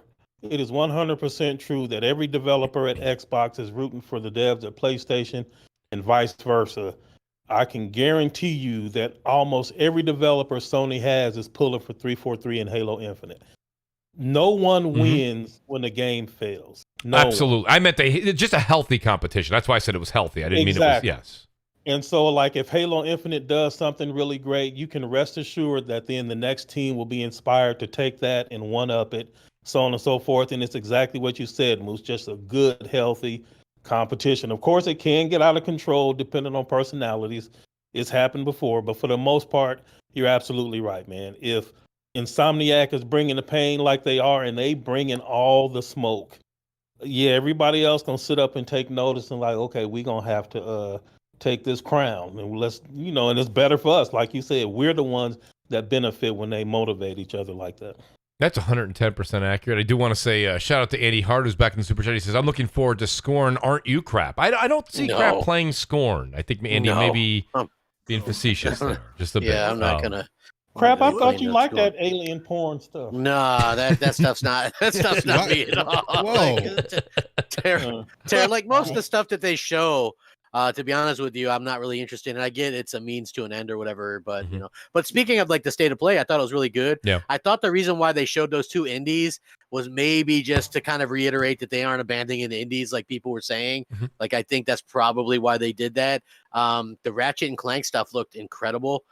To get a game that's taken full advantage of the PS5 like that so early, I think is tremendous. And like that game looks even better. Like they upgraded it from the last time we saw it in a lot of ways. Even like the ray tracing and stuff like that. They outdid Cyberpunk with the Cyberpunk City. Like it looks so much better than like anything I've seen. You have people saying this is the best graphics they've ever seen. And I think that's basically, this is out Pixar. Right? Like they really just, it looks that good. Like this is like stuff that we thought about maybe, 10, 15 years ago, where we'd be at and the type of graphics that we've been wanting to see. And they just really have done such a good job with that.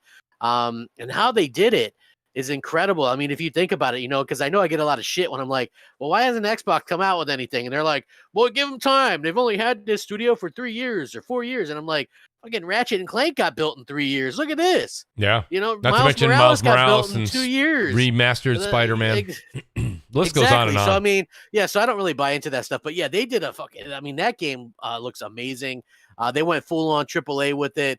I think that it was just one of the most impressive showcases I've ever seen. Yeah. I think maybe doing it the day that Returnal was going to release. I don't know if that was the smartest thing, but it does give one hell of a 1-2 punch. Like, okay, 2 PS5 only exclusive games coming out 1 month and then the other month. And I think that's That's reason really, really smart. I'm glad you brought that up, though. The reason I think that, because I stopped and I said to myself, well, wait a minute, wouldn't this be a good time for a Returnal state of play since the game's coming out in less than 2 or 3 hours after?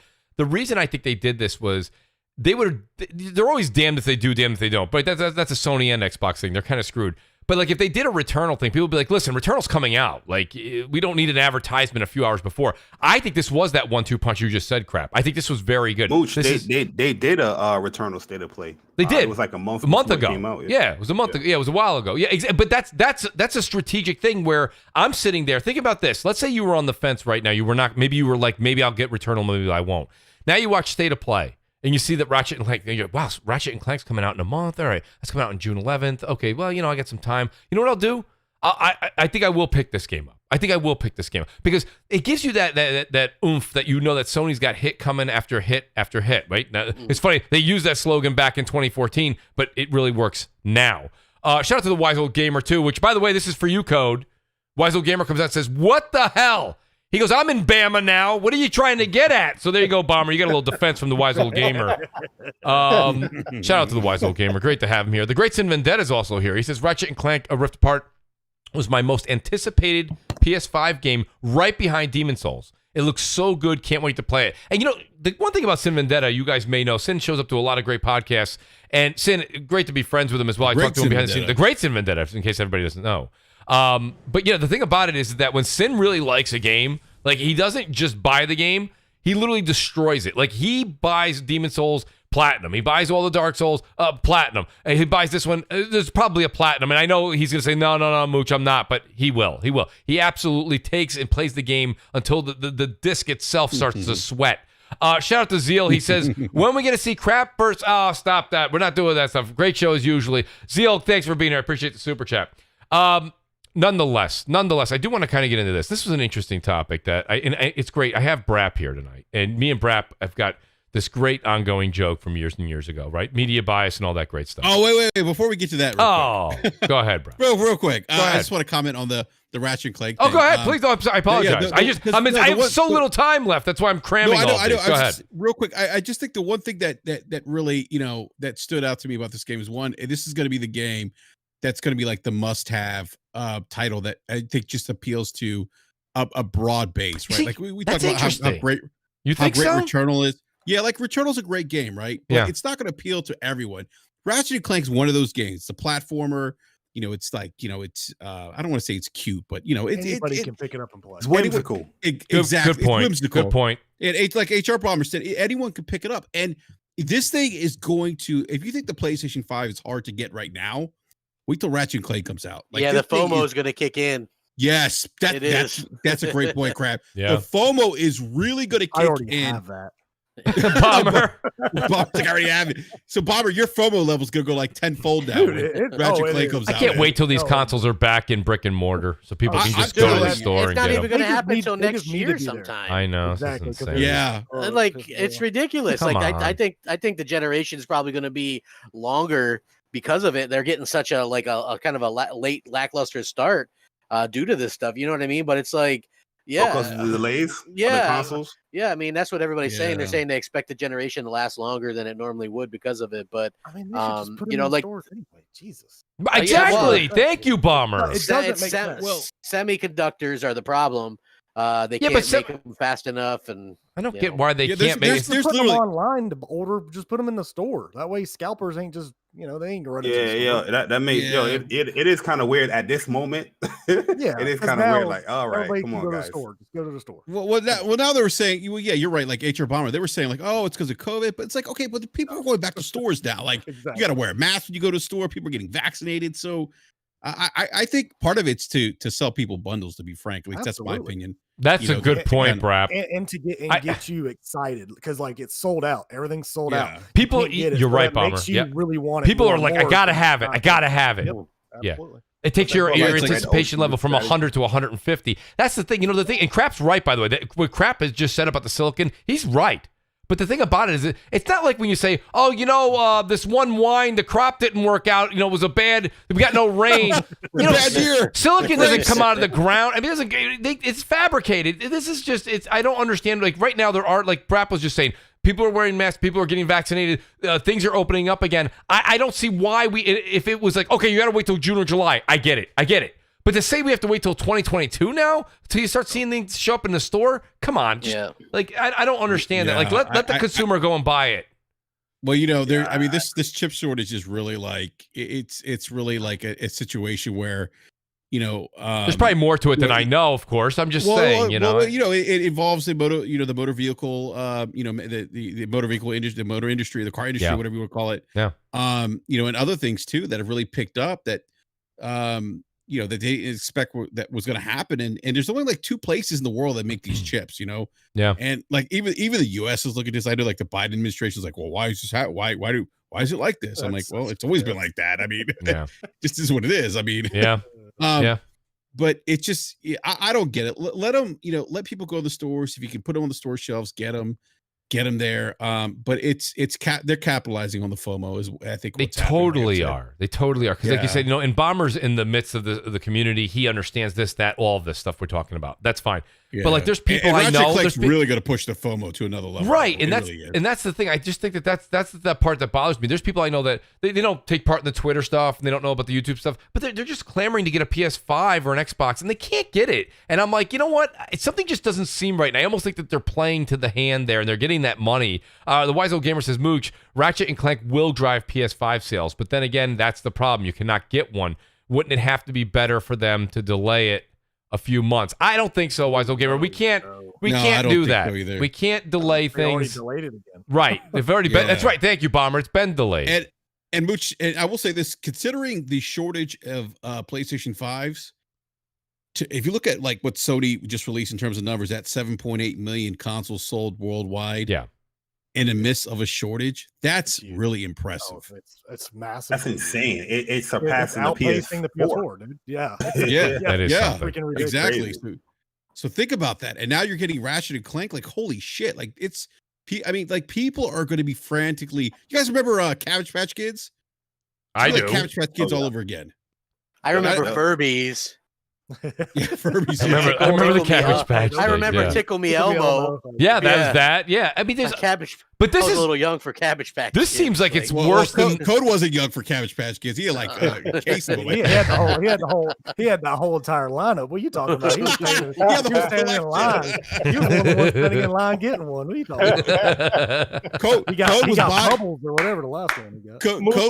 Code. That's not me. That's not me. That's Enrique and HR, man. That's not I see who it is. Let's keep That's right. We're going to keep the show moving along. That's right, Code. I appreciate. Well, you know what? Though, it's funny. I love what the panel does. This is when you have a great panel like we have this evening. Jay did a great job Mooch, bringing in. This is Mooch's problem.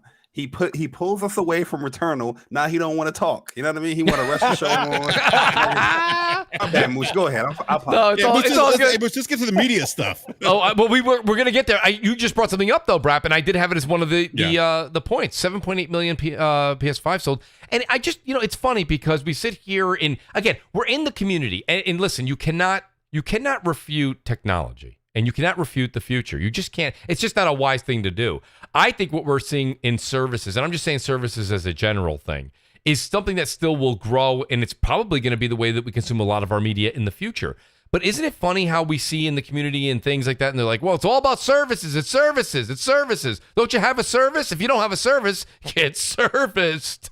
But at the same time, you've got 7.8 million PS5 sold. And crap, you've said this on a number of times too on videos that's a month old. They're probably well over 8 million now. And Jay Barry just said they're breaking the PS4 record. And PS4 was stunning people. And this game, you can't even get it. Bomber can't even go to the store and buy one. And that's without really any great games to begin with the PS4 era either. So that's a great point. That's a great point too, Bomber. PS5 definitely has, to me, I don't care what anybody says, has knocked it out of the park.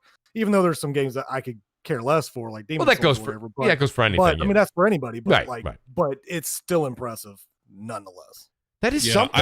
I would argue that Sony's making a better case at why you should own a PlayStation 5 year one than they did with the PlayStation 4. I mean, that's just if you look at if the rumors are true that Ragnarok comes out this year, which I don't know if it will. I mean, Jim Ryan, I think, said that based on they're gonna supersede their numbers for this year than last year or whatever it was. I forget he said.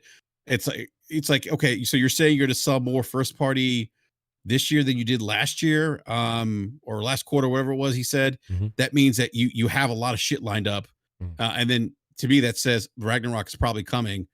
Again, I'm kind of I don't think it's going to make it, but I could be wrong. But I mean, this is what they're doing is impressive. I mean, you can't deny that. Well, let me ask the great Jay Bari, because Jay, I'm afraid to say this. I don't know if Jay would agree with me or get angry with me. Jay, if Horizon Forbidden West is coming this fall, okay, Ragnarok, do you have a problem with Ragnarok getting pushed to spring 2022?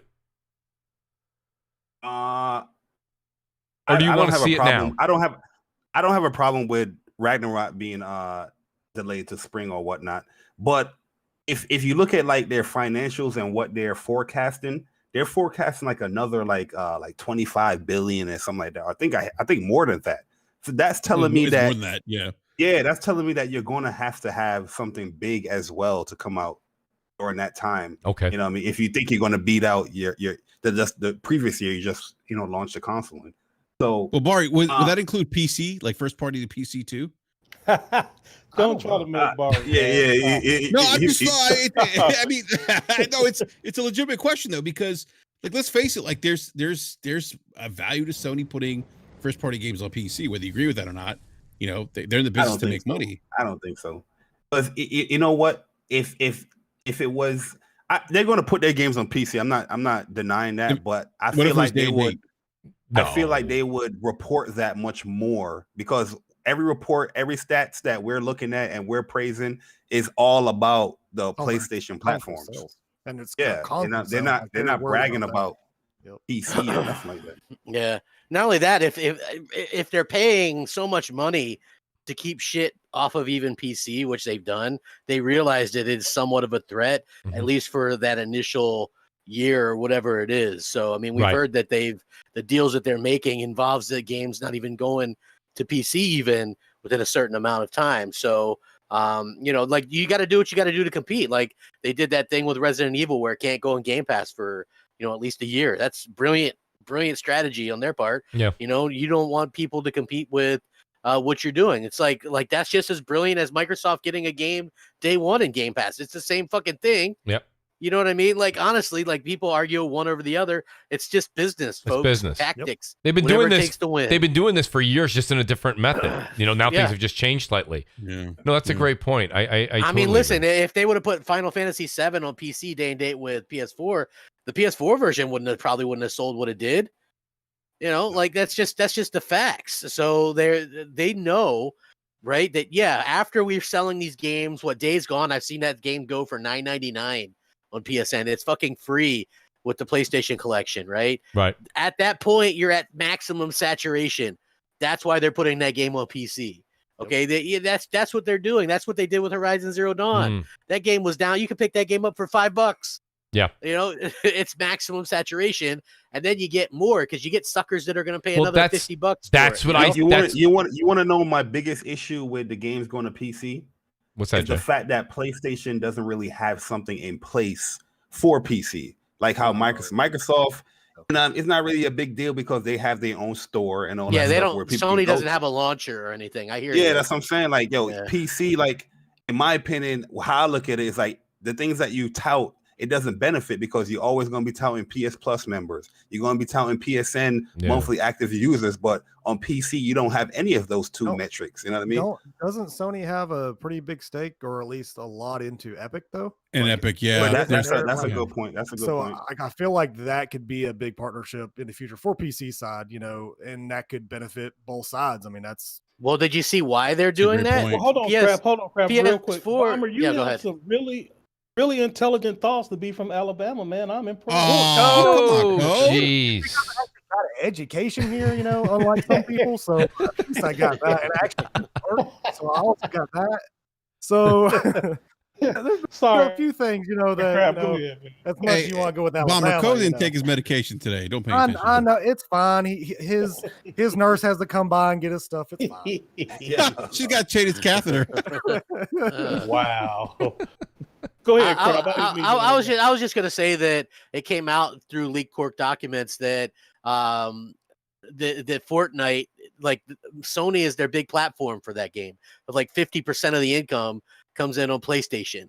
So I mean, that could be a huge reason why they're investing back into into Epic Games and stuff like that, because they're making so much money off of Fortnite themselves. 30% of everything is, you know what I'm saying, and they're getting 50% of the total of the biggest game in the world. You know what I mean? Is on PlayStation. So, like, I think that probably is a very good reason why as well. I mean, they could put stuff into the Epic Store and maybe make a little bit more money, but I think that, like what Microsoft is finding out, the Steam community would rather just wait or buy. They would, like, Steam people would rather wait, and they would rather not get a game for free or a $1 deal on Windows Store. They would rather buy that shit for $50 or $60 on Steam. Yeah, right. I mean, that's yeah, exactly. I mean, they would rather do that. Yeah. That just goes to show you that they want to play it on their own particular platform, and I can't really fault them for that. No. Shout out to Magnum Visuals. He says it makes sense that this gen of consoles will last longer because the PC paves the way with tech evolving, and the PC is in the same boat of chip shortages. Yeah, it's true, because you can't get a 3090. It's hard to get a 3080, 3070, any of the 30 series. Now we're getting a 3080 Ti apparently. But wait a minute. We are not getting one probably at all, Brad, because it's going to be impossible to get one. I do think we're going to see another like pro consoles though, if this generation. Absolutely. Oh yeah, Jay, I think it's doing like it's doing. Without a doubt. Oh, I think so too. Yeah. But then again, we say that, but let's be honest. It's not like the new pros that are going to be coming out are going to be any less in shortage of manufacturing or materials, right? So I just want to say, I don't think Microsoft could get away with fucking releasing another console with no games, right? Like, no, it's already been 600 and some days without a AAA release from them. Yeah, we're gonna get Halo and maybe a Forza and maybe Starfield, but by the time you're talking about releasing Fable and Avowed and all that kind of shit, you can't have another console to come out and go, but this time we're really going to have the games, guys. Like, how many times are you going to sell me a $550 console? I was thinking, crap, you make a point there. I don't think they can do that. I think the way Microsoft designed the Xbox Series X, I think that they were trying to not have a pro. Yeah, exactly. To not have to go through a pro. Sony, I do think will have a pro. I do. I've said that before the consoles came out. I'm not saying that today. You think Xbox not going to have like a refresh? I think they'll have a refresh, especially with these new games. They might now because of the situation at hand, but I don't think originally that was the intent. Maybe. Yeah, 2025. Yeah, 2020. And that'll be after. Are you talking about a Slim, or are you talking about a more powerful I'm talking about console? a Pro, like a more powerful console. Oh, I don't. A more powerful one. I think Sony will have one in 2024, maybe even a little before. Maybe 20. They did it in 3 years before. They did it in 3-4 years last time. I think like 2023 or 2022. The console, have a Pro. But Jay, you know this. The PS4 came out in 2013, November of 2013. And I believe the Pro came out in 2016. 2016. October. 2016, yeah, 3 years later, yeah. I could see them. The thing I can see them push it out would just because of how many games have been pushed out from their initial launch days anyway. That's a great point, that they wouldn't, even if they have thoughts, because of course we know both Sony and Xbox, they're both sitting back building their next boxes right now. We know that. It's just, when do they want to bring those out? They're going to bring them out during the time their biggest games are going to probably be coming out? Probably not. They're going to wait until after that when they're already built up that hype. Like, say, Ragnarok comes out this year. Doubtful, but, you get those big games come out within the next year or two, Avowed for Xbox, whatever, all those bigger games that are, should be coming out. Then if Horizon Forbidden West does come out this year, and I don't know, guys, please, if you think I'm crazy, tell me. I don't want Ragnarok to come this year. Like, we already got a big game to play, and other games are going to be coming out to feast on. I want to have a game. Don't let the spring be dry. Put Ragnarok in the spring. Yeah. And there's a lot of. But spring is not going to be dry. They got Forspoken. Oh, that's right. That's true. Forspoken is going to be good. Or at least it looks to be good. 16. Final Fantasy. Yeah, Final Fantasy. Yeah, it's going to be. All right, there is stuff to play. Yeah. Gran Turismo 7. Yeah, that is coming out. That got pushed to spring. You're right. Yeah, no, you guys are right. There's just it's hit after hit after hit. It is what it is. With that being said, I don't know if Ragnarok going to be coming out this year. It's kind of, I don't know, man. I still say it's 2021 because that's what they officially still say. So. Those guys are wizards if that's true. Well, they yeah. Hey, I'm not going to be upset. I'm going to be happy as hell. No, I wouldn't be upset. I guess what I'm rooting for, and the longer that it takes for it to come out, or that's not true. I'm hoping Ragnarok is a PS5 exclusive, and it's not cross platform. You know what? I think that at Yeah, I least feel like they're sort of realizing that, like, especially with Miles Morales and the success we've seen of that, Yes. that people are waiting to pick up these games anyway. There's not a point Right. in putting them on PS4. Like, PS4 is a legacy console. People that are still on PS4 are either ones that can't get a PS5 or would wait for these games anyway, or it's like people playing Fortnite and Call of Duty still, and they don't give a shit. Right. You know? Yeah. So for me, hopefully that they with the sale, we've seen the sales difference with Miles Morales, that people are waiting till they get a PS5 to get that game. Yeah. And you know, I hope that they realize that, and then hopefully Returnal and Ratchet and Clank do well, and they see that you don't have to keep putting this stuff on the PS4 as well. You know, I want to see all the bells and whistles, man. I don't want to see that shit held back. I agree. I mean, if you look at it, why are we seeing Halo Infinite nothing but PC footage or PC pictures right now? Like, great widescreen. I'm just looking at it right now too. Like show me how that shit's gonna look on my $550 box. Why are you guys focusing on PC right now? Yeah, because PC is the best platform. That's why. Cyberpunk. Yeah, they code, actually sell a box though, that we pay for. Like shit. You know what I mean? Yeah. Like, I don't care what they're that is kind of weird though, that they're showcasing PC. I'm looking at the Halo stuff and it's like PC screenshots and all that. Yeah, it's all it is. I guess I'm more concerned about it in a different light. You guys are looking at it as why aren't you catering to the console? I'm looking at it as when you're showing it on a high powered, big time, big dollar PC, it still looks like Halo. Is that telling me to not get my expectations too high? I'm sure it'll be Halo as Halo can be, but it's like, you know, it's Halo. So cool. Yeah, I'm happy you said it, because I wasn't gonna go there because I didn't want to be the bad guy. But yeah, I'm just what the delay for. Look, that's what. I'm asking the question. I'm just asking the question. I took the time to read through the post yesterday. It's like, okay, so they're gonna separate multiplayer players by input device. You can't turn off crossplay, right? They're gonna monitor. That's bullshit. Crap is bull. Call of Duty said the same thing with Modern Warfare. We're gonna separate the people with input, and they lied. They lied. They had these PC scumbags with a mouse and keyboards in console. And you know, and then they talk about how they're going to deal with cheaters, because that's going to be a big problem on PC. And they're like, well, we got this placing system. We're going to monitor people, and if they get too many kills, then we're going to check them and run a check on them and see if they're cheating. That's going to be. It's almost like it's too late by then. Activision, I'll say that. Oh yeah, I mean, that's going to be that, but it's a free to play game. So if you're on PC, boop boop boop boop, I created a new account. I'm back playing and back cheating and being a scumbag. Yeah, that's why when people won't make free accounts, I'm like, people make a lot more free accounts than you think they do. Trust me. Oh yeah, that's a fact. People are like, they don't do that. I'm like, they do. Actually. No, they do. They do. They get banned. They'll make another free account. They'll go back. See, I think Halo Infinite is going to have probably the biggest launch Halo has ever had. Oh yeah, it will. It's going to be big. Have the It'll be biggest big. launch. Yes, but it's also going to have the biggest decline that Halo has ever had. That's going to be something to be seen. When was the last Halo? Was it 2016 or 2015? 2015. Yeah. So this one's going to be big. It's going to be big because it's launching on Steam. It's launching on consoles. It's launching on phones. Hold on, crap. Why you think it's going to fall off? I think the multiplayer is going to fall off just due to like the number of cheating and things like that. I also think that Halo, they're afraid to really update the gameplay and the multiplayer for the modern age. And so people are going to just want to go back to their regular, the war zones and stuff. Like if you look at Sea of Thieves, there's not a big problem with cheating in Sea of Thieves, and Master Chief Collection is doing really well.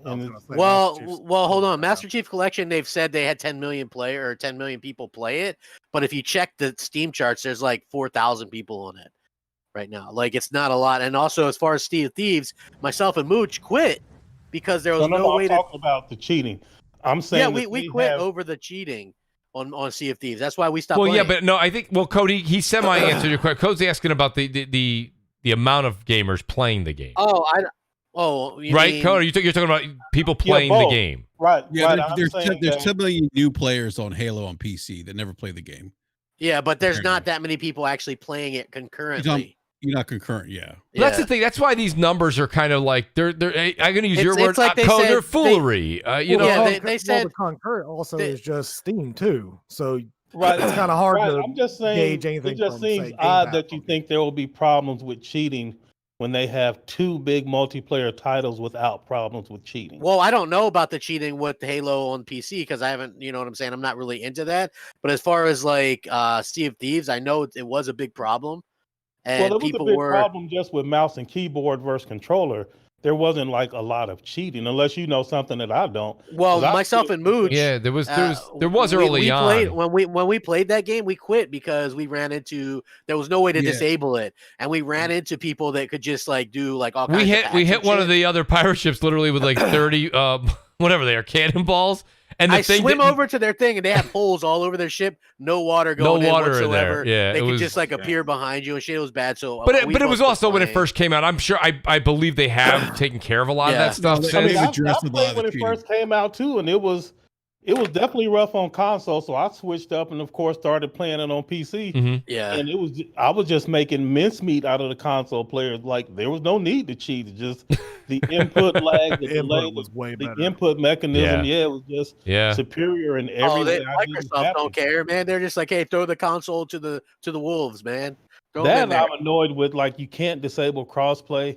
That is frustrating. But They should give people that option. I'm Yeah, Hey, just they don't saying, even give you the crap, option on you Call of can Duty. really- You can't. If you click Warzone on Xbox and click to turn crossplay off, they'll tell you that you have to have that on Yeah, in order to play. you do. Right? That's yeah. the only console that does it. They force it. They force it with Gears 5. Right? Yeah. Like if Yeah, you play because ranked, there's not that much yeah, if you people play- is playing on that platform. On the Yeah, Xbox if you platform. play arcade or whatever, you have to play with PC people, or you have to play ranked. That was one of the And you know first what I things we mean? used to say back in the day too, where like Xbox probably Yeah. forces it because of what Jay just said. There's not enough people playing Yeah. on the console. So I worry. It depends because I with think Gears that, like, anyway. because like if you look at a Sea of Thieves, they're like 24 million players, but concurrently on Steam is like 14,000.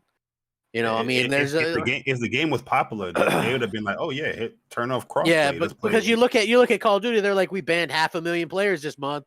You know, Yeah. like you keep seeing that on like the PC side. So Yeah. it doesn't take but one person to ruin your game, and then that shit's not fun. I never understood the fun of that shit. You know, like Oh, I don't back in get the day, that. even Yeah, on it makes- yeah. consoles on 360 and PS3, people used to run hacked lobbies. Like, what the hell is the fun of that? I don't get it. Stupid. So, They don't so like your if, skill and all if that. Factions comes out and it's crossplay with PC and PlayStation, you're Oh. saying that it will be ruined because Well, if they don't give you the option to turn that off, yeah, I think that it could be ruined. I would hope. I Well, I hope also that. like it turned off. Like, let me be very clear. I do not like playing with PC players unless I am also on PC. If I'm on PC as well, then I couldn't care less. But the disparity between the input lag and the controls Yeah. is just too much, in my opinion. I think the option not- should be it- present. You know what? It's The not even just option- that. Like I yeah. can remember watching like Right? two people play each other. I can remember people playing each other on PUBG on PC. Right? You'd watch a one guy screen. You'd see all this lush. Like he thinks he's crawling in the weeds and shit, and nobody can see him. On the other guy, he's got his foliage shit turned all the way down. He sees the guy crawling in the dirt. You know what I mean? Yeah, I do remember seeing that clip. Like, Yeah, I mean, really come great. A lot on. of the top people in COD. I mean, that's exactly what they do. They Yeah. turn all the stuff down so they don't have to be. You can't hide. Yeah. You can't hide Yeah. nowhere. Yeah. I mean, Shout out. Exactly. I got to mean, do a that's quick just shout out to smart. Carlos Crespin. He says, I prefer Sony's quiet approach over Xbox executives pretending to be everybody's Twitter buddy. Shout out to Carlos Crespin. What's Good up, to see him. buddy? Haven't seen Carlos. Yeah, right. Haven't seen Carlos in a minute. Good to see him here. Zeal comes back. He says, I don't think we will see a mid-gen refresh because of how busted current gen looks compared to last gen. SSD alone is a game changer. We'll see about that. I'm curious myself. The great Sir X Man, he says, it's hard to have concurrent players when you have so many games out there. We are so saturated with games that people bounce from game to game like I do, says Sir X Man. Andy Hart comes back and says, I've always been Gears, but I've tried Halo. For me, Gears is Xbox made the 360. Halo is okay, but push more Gears. Great campaign. I've actually, believe it or not, over the years, if you go from the beginning, from the 360 as we are, I became more of a Gears fan myself, and I think that it kind of topped out a little bit with 4 and 5. I really hope the Coalition's taking it back to the drawing board and doing some new and innovative things with Gears. That would be fun, I think. you know what they should do first? What do you Is got, change Bomber? The name. Make it Gears of War. Again. Yeah, Bomber. Thank Yes. you. Yes. No, because when they Like to me, it's just I know it's just a name. I know that just sounds stupid from a lot of people. Like, oh my god, you just want of a war in there? Absolutely, I do, because when they had that, it was dark, it was gritty, it was horror-like, it was scary. Yeah, it had all that aspect to it, and now it's just more. I mean, yeah, it's still a good game at its core. It's just not that deep anymore. It's not the same. What you should do is just go back. You gotta have Marcus, like he wakes up in a sweat, right? And he's like, what's wrong? And he's like, I had this dream that Tom died, and then I had a kid. But what the fuck? You know what I mean? And then just take it, pretty good from crap. there. Yeah. Take it from there. None of that shit happened. You know, they saved the day. There's no fucking Kate. There's no Dom. There's no Dell. There's no fucking JD. There's none of that bullshit. And those there's none of them motherfuckers. You bring me back. You know, I want all the Delta Squad. I want those people being badass. Yeah. You know, player, like that's what I want, man. I don't want none of this bullshit that they got going on that's right now. With but crap, that's play as a bot. Yes. Play as Jack the Bot because it's fucking noob friendly. Play as Terminator. Noob friendly. Hey, now I did like Jack, man. I like support heroes.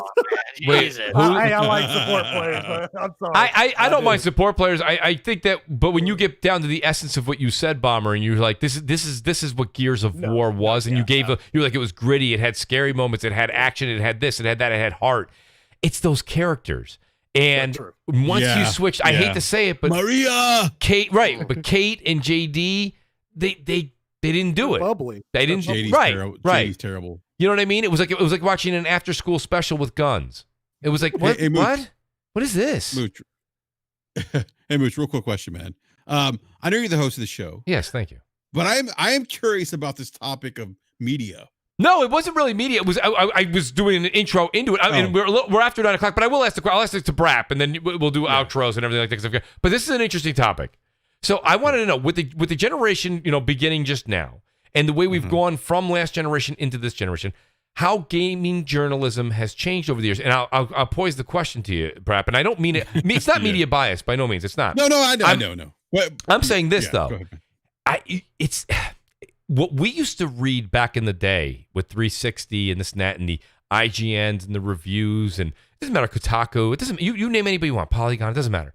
And now what you read now, because of Twitter and because of the way that social media is kind of set up, these editors and these reviewers are no longer just behind a desk writing diligently or typing away on their word processor like they were back in the day, right? And then submitting it to the editor, and the editor makes their edits, and then it goes out to print. Okay, that's not happening. Now, before somebody even puts out a review that does the review, they've got, I don't know, I'll make a number up, anywhere from 30,000 to 350,000 like subscribers on Twitter and social media everywhere. So, and they revealed their opinion on games and the companies and the opinions. And their opinions are already out there. And then when they do their review, I'm not saying that is how they feel, but you already know how the reviewer is going to react generally before the review comes out. That's how I think it's changed. That's why I think that's why myself personally, I enjoy reading reviews still. I do. I really do. I enjoy them. But I enjoy them not like how I used to, Brap, when we first used to go back and forth. I don't do that anymore because you know why? That's like if you called me up and you're like, Mooch, you won't believe it. I really like this game. I can't be like, how dare you, Brap? I'll be like, you'll be like, what?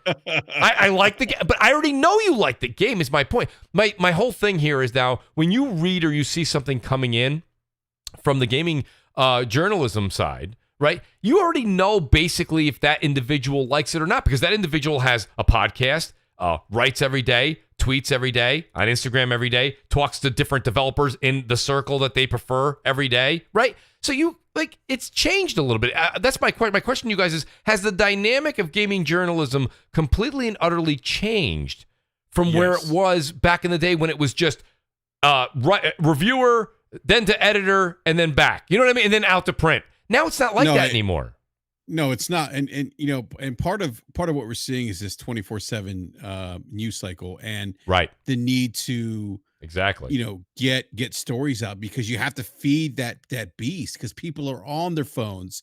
People are on, I mean, look, if you have an Android phone, you have, you know, the Google News app, whatever it is, which is, you know, which is basically feeding you news stories from different websites. It's an aggregate source, and so like they have to feed this. Look, I get it. They have to keep the lights on. I get that. That's right. But what's but crazy, it makes it though, predictable. Go ahead. it makes it predictable. And you know what really stood out to me this week, that speaking of how predictable it's gotten, Randall Thor put out a video, and he said they're gonna say I'm an insider. I'm not. They're gonna misquote things about what I've said. And literally 24 hours later, I think it was WFCC Tech did an article about the video where he says they're going to do this. Said he was an insider. Well, you remember that happened with Jeff Grubb on this show, and your show. Yeah, my show. Jeff Grubb came on Brap the first time. Jeff Grubb came on Brap. They wrote an article about what he said. Yeah, and it's like, what are we doing? And you know what I've realized? There are people they are listening. Mooch, they're probably listening to this show. That'd be nice. They are listening for news stories, and that to me, and this is because I'm probably older. Well, listen again. I want to reiterate. I'm not saying there's anything wrong with it. I'm just saying to you that that's how the dynamics changed. But I also think you have to be as a connoisseur of media now. Yeah, you have to kind of ask questions, and you have to think a little more critical about. You do. Why are they doing this? What's the source? Because like I see it now. So and so from Xbox era, who's an Xbox insider, said this about X. And you see that now. Like Rand called it out. It was what was so funny about that was Rand was so spot on. And the worst part about it is they didn't even spell Randall Thor right, which is kind of interesting. But he was right. He goes, they're going to do this, and I'm laughing when I'm hearing him talk about it. Yeah. But not even 24 hours later, they totally did what he said. Well, that's the last time we had Jeff on the show. I literally said, Jeff, everything that you say tonight is going to be in print tomorrow. So, say whatever. Remember that he went and he said something like ridiculously loud and just crazy. It was great. Mooch, I'll say this, man. Like, I know you and I have kind of joked around about, media bias and stuff. Yeah. And, I don't know as much as bias per se. I am seeing some more bias now for sure.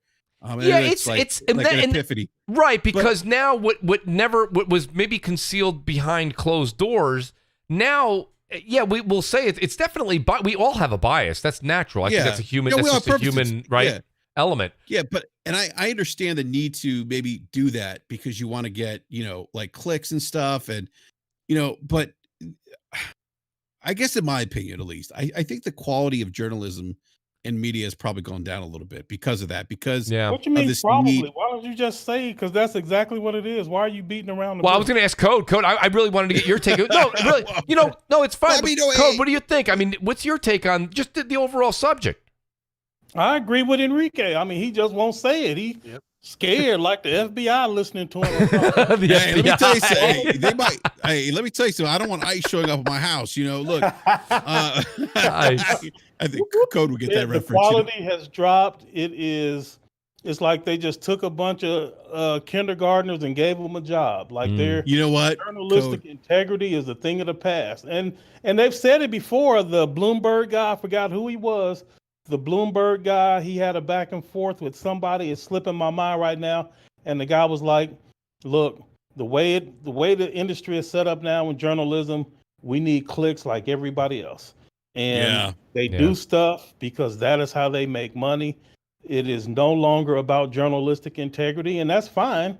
Which is why, they have lost credibility in my mind. Yeah, some people I still trust, here and there, but the point is, Mooch, it is very different than what it was before. And the people, they don't take it as seriously, and it's not even set up for them to take it as seriously. Right. Everything is about feeding the beast, like y'all said, and they're going to do whatever they have to. Yeah. Code, and you're right. I mean, I shouldn't say probably. It has. There's the decline. There's very few people that do journalism the way. Yeah, it's not everybody, but there are so few of them now. Yeah. And there's very Ryan McCaffrey's, I think, one of the few journalists out there. I like Ryan. Ryan. Jason Schreier, Paul Tassi, Destin Lagaria. I mean, Jeff Grubb. Even Colin Moriarty. He gets people kind of give him heat, but he he even commented, I think, recently on a podcast about kind of the decline of gaming journalism, but it's there, Mooch. Like, and I just, it's there. Like I said, I think Code just said it. It's just, and when we use the word decline, it's not that it's declined necessarily in quality. It's declined because of the way that the business structure has changed. I wish there was, I wish there was a way that they don't care anymore. Right. I just wish they could get paid in a different way. I wish there was a way that it wasn't clicks or, or just, I just wish there was another way. I know. I don't know how to do that. That's not my job. That's not my pay level to figure that out. But I'm saying I wish there was another way, because I used to genuinely, you go back in the day reading a review, boy. And I'll tell you, shout out to the great Adam Sessler. I don't think anyone does reviews like Adam Sessler. And that's why listen, I'm not going to say why he left the game, but I think when he saw the way the game was changing, I believe he just said this, this isn't necessarily my bag, but I don't know. But I miss his reviews, man. Mooch, he was just one of the best. Even the people at Game Informer, which is like one of the few, I guess might be the last print, media. I still get them. Yeah, Game Informer does a great job. And, I've actually, there was somebody from Game Informer, I don't want to mention their name, but they tweeted out that, hey, like, if you're going to use my material, at least source me. And so it's like, it's just like, it's just a weird, it's funny. Like, I love discussing this topic with you, Mooch, because you and I have gone back and forth about media. Yeah. And I'm starting to see kind of what you were talking about. I think I look back at it now, like years ago. I think I probably misunderstood where the perspective you were coming from. Yeah. Whoa. What is his perspective? Like, loop me in. What is he? I thought that I thought Mooch was saying that the media was biased towards Xbox and it was just grand conspiracy. And I don't think that's what he was saying. I think what he was saying is the media is going to float towards whatever the hot topic is. Yeah. And I think we're seeing that right now. And we're seeing it now, right? We're just seeing it on the other side of the coin. Yeah. Exactly. Like, my issue with the media, I agree with you guys. I just feel like the passion is not there. It's just people that just want a job and they know how to write and say, "Oh, I can get into video game and write it." In kindergarten. People are they're normalizing not completing a game and reviewing it. This is crazy to me. You know what I mean? There's a lot of people out here that's reviewing games that's not completing these games. It's like, can you go to a teacher and say, "Hey, miss, here's my book report," and then to finish the book? You know what I mean? You went like, no, I read the Cliff's notes. Right. Yeah, like that's what people are normalizing in video games. And I think the integrity of journalists and reviewers is diminishing in video games. And that's exactly it. And I think Enrique really nailed it. That's exactly, now we're seeing the other side of it. This is just exactly what I was saying, but now the opposite. And that's the thing. When it comes full circle, if you were on the other side retrieving all the praise before, now you're sitting there and you're like, what happened? Like, what? I don't even understand what's going on. Well, like, I joke about it right now, Mooch. We're seeing absolutely. It now. Well, listen, Twitter is literally a Game Pass commercial.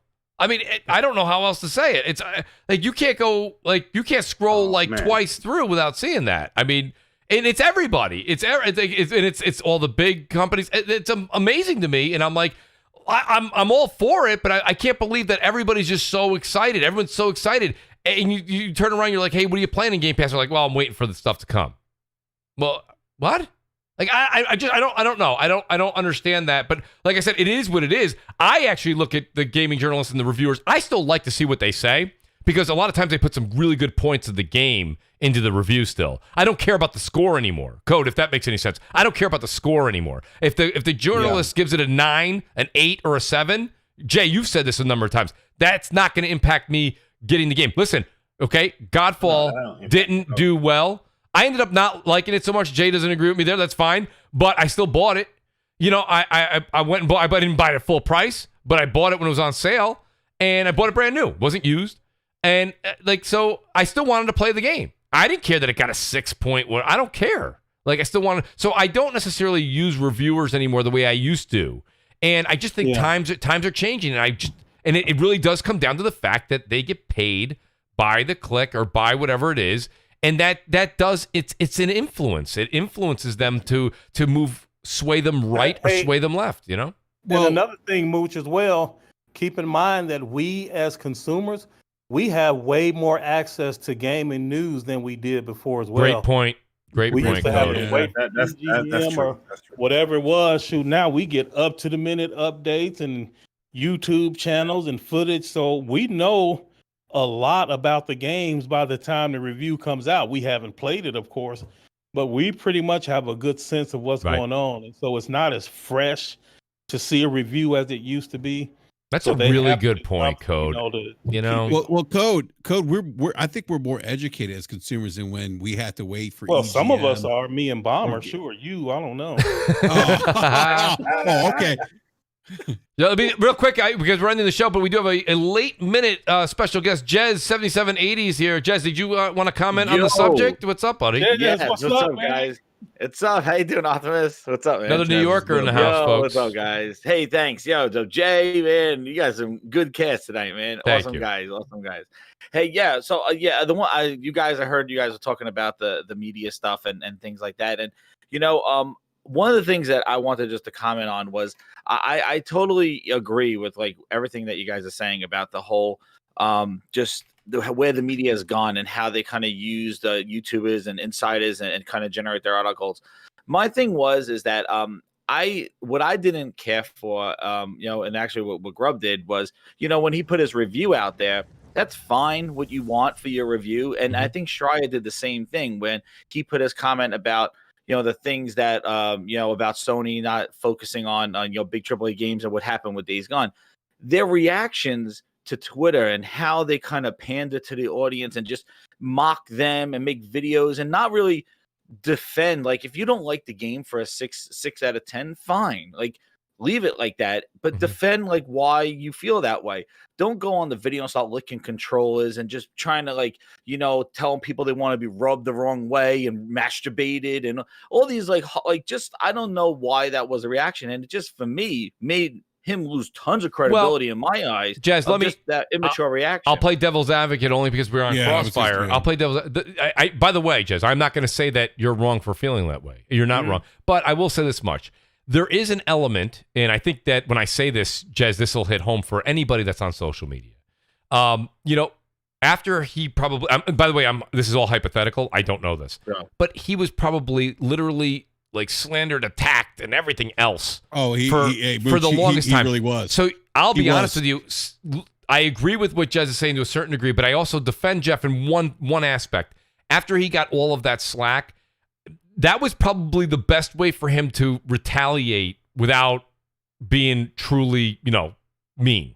Not say anything at all. That would probably be the best. Okay, so Jez, you know what? I can't argue with you there. That may have been my. Why does he need to retaliate? Right, Yes, right, exactly. right. If That's his the feeling, question. and he's a professional reviewer for VentureBeat. He's not a fan. Like he's not like a reviewer, sure. Yeah, professional review. Well, yeah, not I want to say now, but like he writes for VentureBeat, and and also too, what's interesting is that he prefaced his review when he was saying, I would have reviewed this game, but for all you idiots that will, or some stuff like you will come at me for my review of this thing. Like he prefaced what he in his preview when all those previews are coming out. He kind of prefaced this is going to be bad, and kind of started stoking the fire, started poking at the interwebs, maybe to get a reaction, maybe to get those clicks that they say they wanted.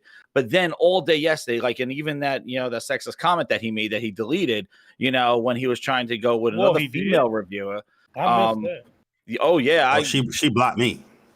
He deleted the tweet, but he made it the worst thing that fans like is a girl that knows something about games or something like that, and he deleted that. And I just thought that his tirade on there was very immature and very not professional, especially that he's a professional or a reviewer for VentureBeat. I don't think that if you believe this 6 out of 10, just like you were talking about Adam Sessler, if you believe that he would basically defend it. We got to remember the 6 out of 10 though. That is based on Metacritic. I mean, they use that's his review for VentureBeat. That was his review. But it's they're pulling the 6 out of 10 comes from the 3 out of 5 stars. He gave they it. They use a star system. He gave it a 3 out of 5. Yeah. So a 3 out of 5 isn't necessarily a bad. It's not a 60. It really is. I don't care what the review is. It's his response. Yeah, but I don't care. I don't care for the score. I don't care at the score. I look what you're saying in your review. Yeah. But, Yeah, but the the thing review- is that but here's- he could give it a 1 out of 10. I don't care. Like, it's not the score that matters. The fact is that if you're gonna give it, if you're gonna do this, it's basically like you just said, like come on, bring on the heat. I want all the smoke. I will say this though, like there is something to be said. When you're reviewing a game and you have a community coming at you and they're being very toxic, and I saw a lot of toxic things. Oh, I'm sure, but and they're not reviewers for VentureBeat though.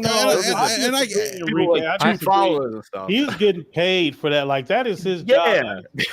He is in the public fight, and that is part of being a public figure. No matter what you are. But you know what though? Cave to that and be like, well, because part of the public is being the public, I'm gonna misbehave in a particular way. That's not how it works. It was bad, man. He went on a whole tirade yesterday. It was horrible. I don't know. I have a different opinion. I thought it was kind of funny, but that's just my opinion.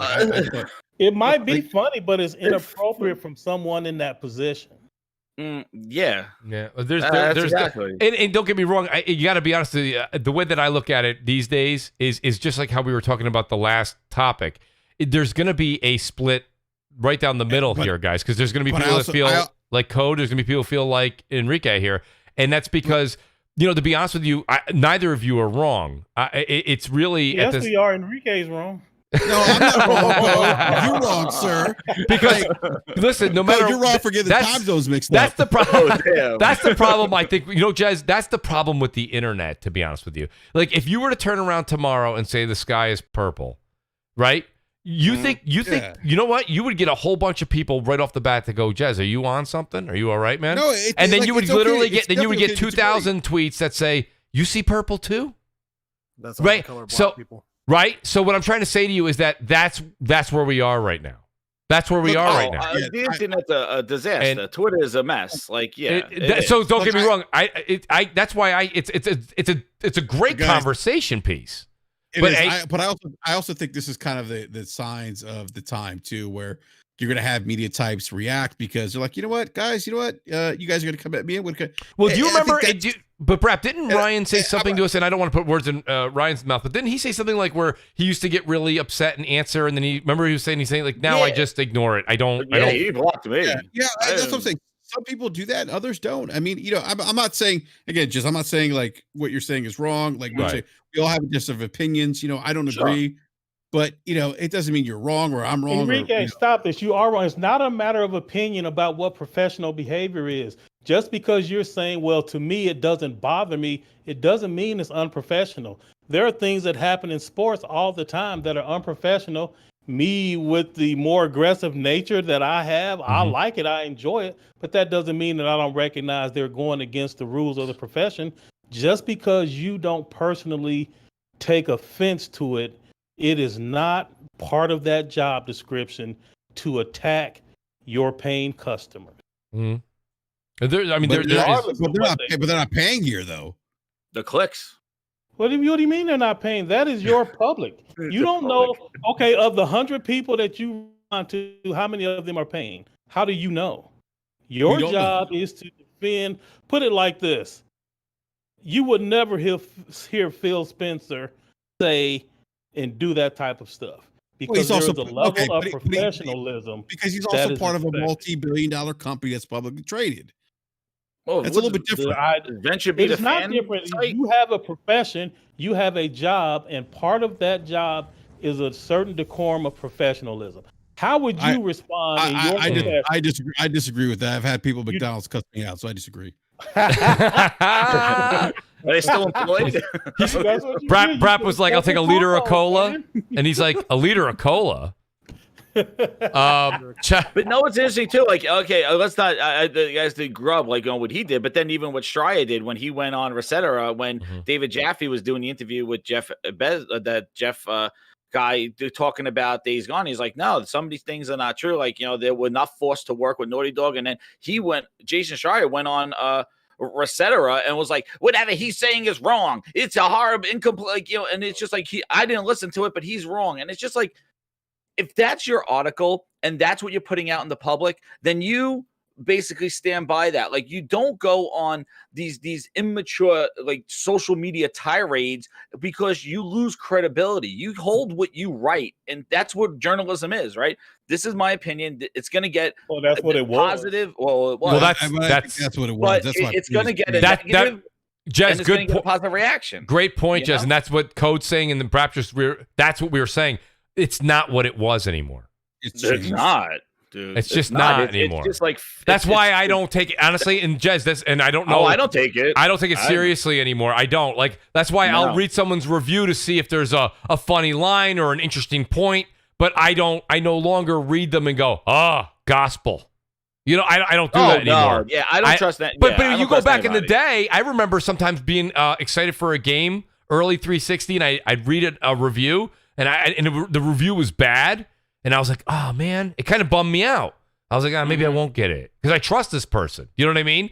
But like now I just look at it and I'm like, that's just so-and-so's opinion. Like if Brap says, I don't care for whatever. Like I'll tell you guys, like I'm not a big Battlefield person. You know, I much prefer to play whatever. Battlefield 6 is going to have a Battle Royale. I bet you I still would prefer to play whatever they do at Warzone in the future. That's me, right? But you're not writing for form. No, I'm you're not writing for Venture Beat. Right. You know, that's the thing. Like you could dislike it, I could dislike it. They are writing for publications, and those publications get quoted, those publications get used, and now they even get quoted as sources or insiders. Like they are definitely the people that the industry looks towards for the inside news or for their opinion and things like that. And when they put their opinion out there, if people don't agree with it, they go on blocks and tirades, and I understand the internet is vicious. And if you don't, blocking people is appropriate. I think that's not acting like a child. What was that? I mean, Code, you I think it's okay to block people. Oh no, it's fine to block people, but I'm saying, but he didn't block. He was, you know, what Code, he did. Right. Code, some of the live chat says Code sounds 100 years old with this. What is and isn't professional. Look here, man. People like Enrique, not to pick on you specifically, but I am going to pick on you specifically. The reason, like when people don't care and when people lower the standard like that, that's when you end up with the president that says all types of bullshit that shouldn't be said from that office because the public at large is no longer holding them to the decorum that the position demands. You got. When you say, okay, well, you're a journalist, but they attacked you first, so go ahead, blah, like that. That is not how that works. Taking heat from the public is part of that position. It's true. That's why you have the word integrity. You know what I mean? You have to have that integrity behind you. And I think that Code makes a great point. I do have a couple super chats here, guys. Then I'll let you guys get back. I know Jay Barry right now has his microphone on mute and playing Returnal. He's right. The great Jay Barry. I'm not playing nothing. I can't multitask like that. It's not. I can't.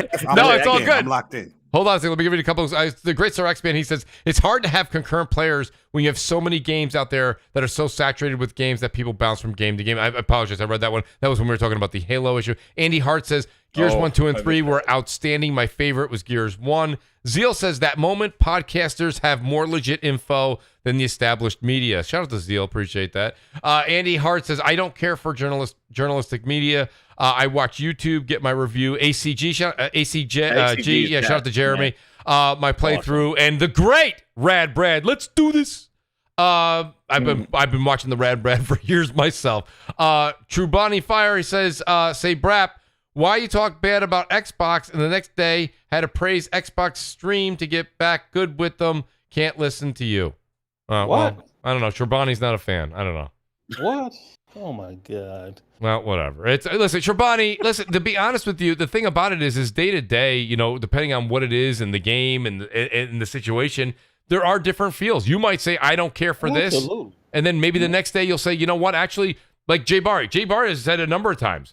And Jay, tell me, I'm literally paraphrasing here for you. But Jay's definitely a PlayStation Nation guy. But like if a game comes out good on Xbox, he'll be the first one to tell you. He'll go, that game's good. It's a good game. Absolutely. I liked Bleeding Edge. Even though the community shunned it. Yo, you gotta stop. Wait a minute. Is that Jay Barry on that? Jay? Is that really the Jay Barry? I'm dead serious. I enjoyed that Barry, game. Did it have the fragrance? It didn't have the fragrance. You played it with a nose plug. It was the great finale. Hey Barry, was it more like Cool Water? It was, the cool water added water. Oh, he said cool water. Oh my God. It was watered down cool water is what you Yeah, but nah, it had potential though, man. And I remember I was at what's it called? Ninja Theory and the Bleeding Edge site, and people's like, don't listen to him. He's a PlayStation fan. I'm like, yo, I really like the game. I'm trying to make the game better because I feel like you have something here, but you're playing it a little too safe, But, no, they definitely did with that title. Now look where the game is at. Should have listened. It's closed. So here's the thing. Mooch, I don't know who wrote that super chat, but here's the thing. As the facts change, so do people's opinions and tweets and different stuff.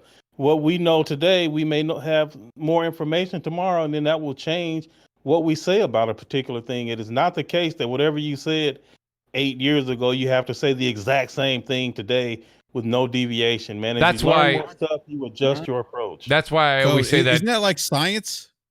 Of course, No, it but is. Enrique said he was an Xbox fan and all that. So whoa, what? Enrique's a PC fan. He was an Xbox. He's PC Master Race. You were a beta tester. I know. I was a beta tester. You was like an Xbox in the past or whatnot. So. Well, let me read. Ryan Landis in why here. He goes, Brap is a great dude. He puts on a great show, and he adds so much to the gaming scene. It's okay to disagree on certain things. That's just life. Shout out to Ryan. Outstanding point. Yeah, great. Yeah, thank you, Brian. Appreciate Outstanding. it. You think people share the same how I feel, man? I go on and friggin' rant for like 2 hours. You think everybody agrees with me? I like. Look, you know what's great about Jez Everybody got rants? their opinion, He'll man. always start. Jez will go on at 11:30 Eastern, which I don't know how he even goes on that late. God bless him. And then he'll go, oh, listen, this has been bothering me. I got about 15, 20 minutes. I'll listen to 15, 20 minutes. It's after midnight. I got to work the next day. I'll wake up sometimes 2 o'clock. I look over at the TV. There's Jez still going live. That's it. 2 hours. I'm like 20 minutes. Holy shit. You got to start at like 6 o'clock at night, Jez. You'd have a great show.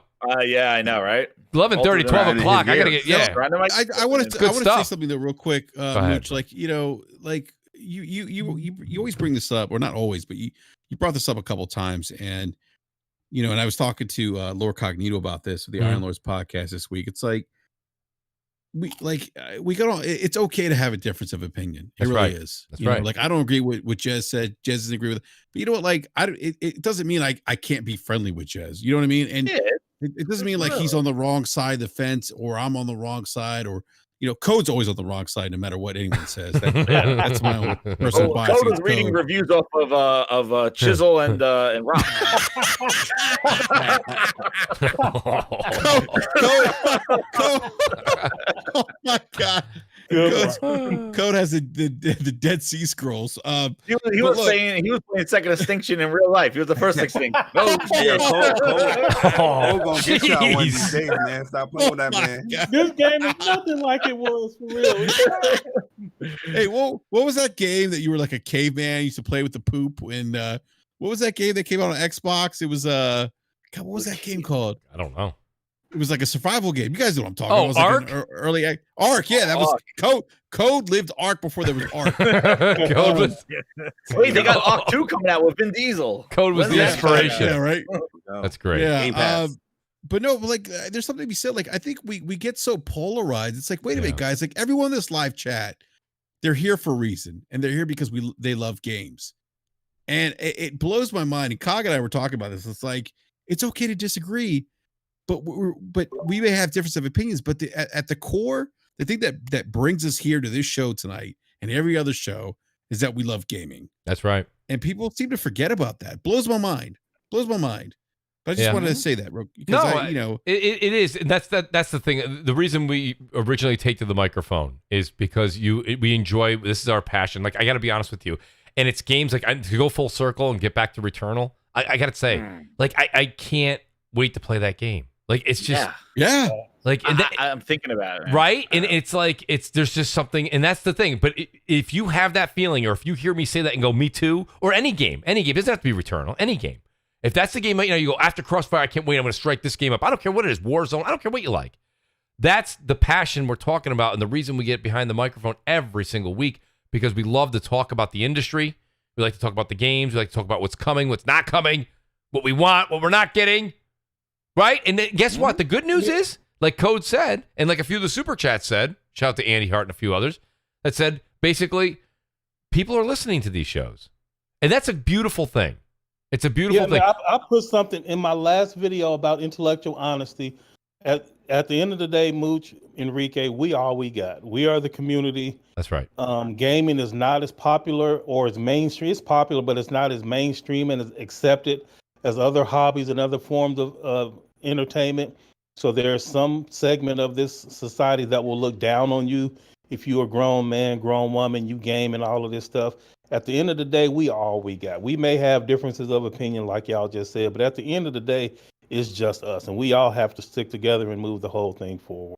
Outstanding. I've got to say, but you know what? I'm going to end it right there because I don't think anybody can beat what Code just said. Code, outstanding words. And let me just say this much. I'll go ahead and start the outros. Code is the Moses of gaming, by the way. With Code. He is. He's our Moses, though.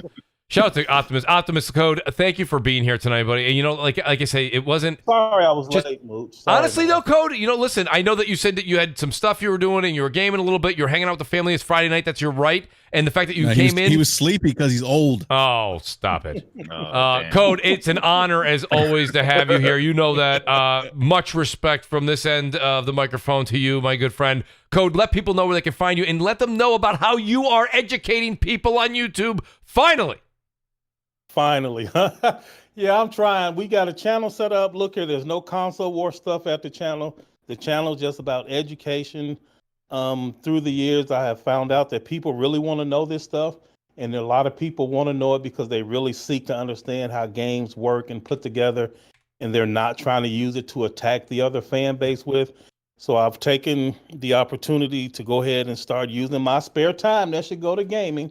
And we putting together videos and different topics.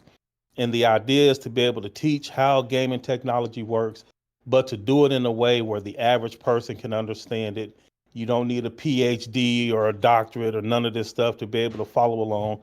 So we try to break it down in simple terms to help people see what's going on. We just getting started. I only started it like at the beginning of April. So we doing good. There's been a lot of support. I appreciate it. The name of the channel is Optimus Code, Gaming from the Inside Out. And it's no console war stuff. It's just a safe space to learn about gaming. That's it. Appreciate you, Mooch. Code, much appreciated you. And thank you for doing that channel. I know that people were pushing you to do that. And, you know, you are taking time out of your life and your family to do it. But you know what? It's educating people on the know, where sometimes it's just all this clickbait stuff we're reading and all that. And you just said it straight. So, Code, thank you for doing what you do. I appreciate that. And I appreciate you being here this evening. Thank you. I've got the great Jez7780 that popped in, but you know what? Listen, this is what I love about CrossFire. It is a welcome place for people to come and speak your mind. That's why I have that up there on the screen where your opinion matters. It does. And Jez, outstanding. Always welcome to pop in. You're always welcome on the show. Jez, let people know where they can find you, and I appreciate you stopping by tonight. Hey, thank you so much, guys. And yeah, it was awesome. Thank you so much for just letting me come in here. And I say, the background, everything looks fire, man. Oh, thank you. Hit that like button here, and that's what this is. This is CrossFire, and everybody has their own opinion, and you have yours too in the chat or the grinders, whoever's out there. Like, you have your opinion, and you just stick by your opinion. Opinions can change, and somebody could say something one day, and then you like turn around and something's different. Like, hey, it's just as long as you know that you're true to yourself, and that's it. That's all I do. And if you want more of that, what's up? Yeah. So, funny story, true story. It was maybe a week or two ago. I don't remember, but me and the wife was listening, going through my little round of podcasts. Sometimes she hangs out with me while I'm listening to podcasts, and so you were doing a rant. And I bet her $1 that the show wouldn't go 10 minutes before you mentioned Phil. And she took the bet. I won $1, and I said, I bet he mentions Phil 10 more times before this is over. Dude, it was like 30 times. I was like, man, give me my money. It was hilarious. There you go, man. I know Phil was your favorite, man. That's my kryptonite, man. That triggers me, man. You say when he does stuff and he says things, he wears that Xbox Game Pass jacket, I just snap. I'm like, where can I buy one of those? I don't want one, but where can I buy one of those? Why are you wearing that? Anyway. Dude, you're like Hulk Hogan, man, like in your rants, dude. You're like, let me tell you something, brother. Let me tell you something, brother. But anyway, no, definitely check out. So I even did a skit where Jason Schreier interviewed Tony, who's drawing the hairs on Craig. He is a disgruntled 343 employee. He's from Brooklyn. He had an awesome interview. But anyway, check me out on my channel at Jez7780. Grinds my gears over on the YouTube and Jez7780 on Twitter. But thank you so much, guys, for letting me come on here. And back to Returnal. Yes. Let's go. Yes, Jez, thank you, buddy. I appreciate it. Then my buddy here, HR Bomber. Bomber, honestly, buddy, listen, I gotta tell you, you gotta tell the missus that you just have to at least have a Friday every 4 or 5 weeks open for CrossFire, buddy. I love it. Right. You know, you ground the cast here, and you do a great job, buddy. You do an outstanding job on Gaming Beyond the Box as well. Bomber, as always, just an honor to have you here. Let everybody know where they can find you, and we await your return. Yes, sir, man. I appreciate all y'all. It was definitely a great night. Even though I didn't get to talk much about the very first topic, because we still got your input on it. I made sure we got that Bomber input. It's good. But no, of course you can find me on the old Twitter at HRBomber1414. Great Gaming. follow, by the way. A great follow. I appreciate that. True. That. And you can of course find me on Wednesday night at Gaming Beyond the Box at 8 Eastern. We're there talking about everything gaming and True. everything non-gaming. Yes. And his beard is on full display every week. Absolutely. Yes. My beard was even ready for today, even though I'm not even on camera. But hey, you can follow me on Twitter, of course. That's where I pretty much am. And of course, you can also get 10% off if you're looking for any good beer products as well. Links in my bio there. Yes. So bam, bam, bam. But hey, again, Mooch, appreciate it. Yes, Great sir. night. It's absolutely fun. Appreciate that, Bomber. Thank you. And the great Jay Bari. Jay, I have to say thank you on multiple accounts. First of all, an outstanding performance at Crossfire tonight. Outstanding showing tonight. And also, I want to thank you because I do know. I know as I was typing you and asking you to do the show, I'm literally breaking rule 1, 2, and 3 for Jay. Jay's not doing a podcast that is not his on a day that a game releases that he's looking forward to. But Jay, that just shows how much you appreciate this show, and you and I are just great friends. I talk to you behind the scenes. You're very helpful. You're very insightful, and I don't think anybody knows JRPGs as much as you, and I have to give Persona credit too. The both of you are outstanding at what you guys do. You guys know your stuff inside and out. It's an honor to have you here. Let people know where they can find you, and I won't bother you on a PlayStation 5 release day anyways. Again. Man, Jay Barry never played an RPG in his life. He can't even spell RPG. Oh, come on, Coach. Yo, slander that, Barry. GRP. Cole, you're right. Nah, man. Appreciate the invite, man. Mooch, you're cool people, man. We have a long history. Yes. And it's just cool that we're here and we can talk about gaming and all that stuff. So typically I wouldn't be on the podcast, but you cool. I appreciate that. But man, if you guys what's up PlayStation podcast tomorrow, 11 a.m. Eastern time, guys. Excellent podcast. It really is. A PlayStation podcast. We're gonna have a strong Returnal impressions there. And talk about a few things because we want to make it quick tomorrow so we can get back to Returnal. Mm-hmm. But if you guys are interested, come on through, man. What's up PlayStation is the YouTube channel. Yo, you guys, honestly, I just to plug Jay one more time, you do have to go over and check that show out. I mean, if you have not, go follow him on YouTube, listen to the show. Like, we do a lot of different pieces here on Crossfire. It's a different show entirely. But Jay, you have no idea. I know sometimes I say what's up. Sometimes I'm just lurking and chilling in the chat. But like, I genuinely love your show because what you guys do is you talk about video games. You guys get in. And when I say, I don't mean you go, hey, what did you think? I mean, you guys deep dive into video games. You'll take one game and you guys, if anybody on this panel or chat didn't feel like you got your fill of Returnal, go check out tomorrow's show with Jay. You are about to get blown away. So Jay, outstanding work that you and Persona do. I just want to tip my cap to you guys, give you all the respect that you guys deserve. And I really appreciate you being here. That's my dude right there, gaming with Persona. Yo, Persona. Jay is like the only friend on my list that haven't got notifications that he died in Returnal yet. He must be rocking. Hey, I only died 5 times, man. You know what I mean? Yes, I know, because I didn't get notifications that you died. You saw mine. I got killed. Oh man. You saw me. I've been Yo, dead. I was like, what the hell is going on? Because I have my notifications kind of muted on the PS5, but on the phone, it was like, bling, Dude, I bling, know, right? bling. I'm like, I woke up this morning, it said everybody died. I'm like, what happened? I looked at my phone, all these notifications said everybody died in Returnal. Jess is like, honey, it's the end of the world. Everybody's dead. And I'm oddly getting notified. They're the overgrown forest. What the hell it is? And then I got my buddy here, Basement Radio Arcade Podcast. Brap, outstanding to have you here tonight, buddy. Always great dialogue, always great insight from the Brap. Brap, let people know where they can find you, and you have a special show tomorrow as well. Yeah, actually, 11 o'clock as well tomorrow morning. I've got a Brap rant. We have, we got Lord King, David from the Iron Lords podcast is going to come on and join us tomorrow morning at 11 o'clock Eastern Standard Time on Basement Radio Arcade on YouTube. And, we also have, I do want to mention something with regards to Wednesday's show, because that's kind of the main show Wednesday night, 9 p.m. Eastern Standard Time. We're going to have Optimus Code, Hip Hop Gamer, and you know what? B-Money's going to kill me, but we do have a gentleman coming from, I can't believe I forgot his name, from Forbes joining us to talk about diversity in the gaming industry. Delilah HD is going to be on the panel. It's going to be a great show. So definitely check that out. Yes. This coming Wednesday, 9 p.m. Eastern Standard. And then the following Saturday. Whoa. Oh, man. It was like a TV schedule. Yeah. Yeah. The following Saturday, you're gonna want to tune in Wednesday, because we're gonna have a big announcement for the following Saturday's Brap Rant. We're gonna have a special guest on as well. So we got a lot of stuff cooking right now on Brap. We're gonna have some more industry guests and more developers, gaming journalists. We're just working hard behind the scenes to give the listeners just different perspectives from developers and industry folks. So just come check us out. Mooch, always a great show, man. Seriously, This is just wonderful. Love the diversity of the panel, the diversity of opinions. Yes. And like I said, what's great about this show is that it's not a big kumbaya.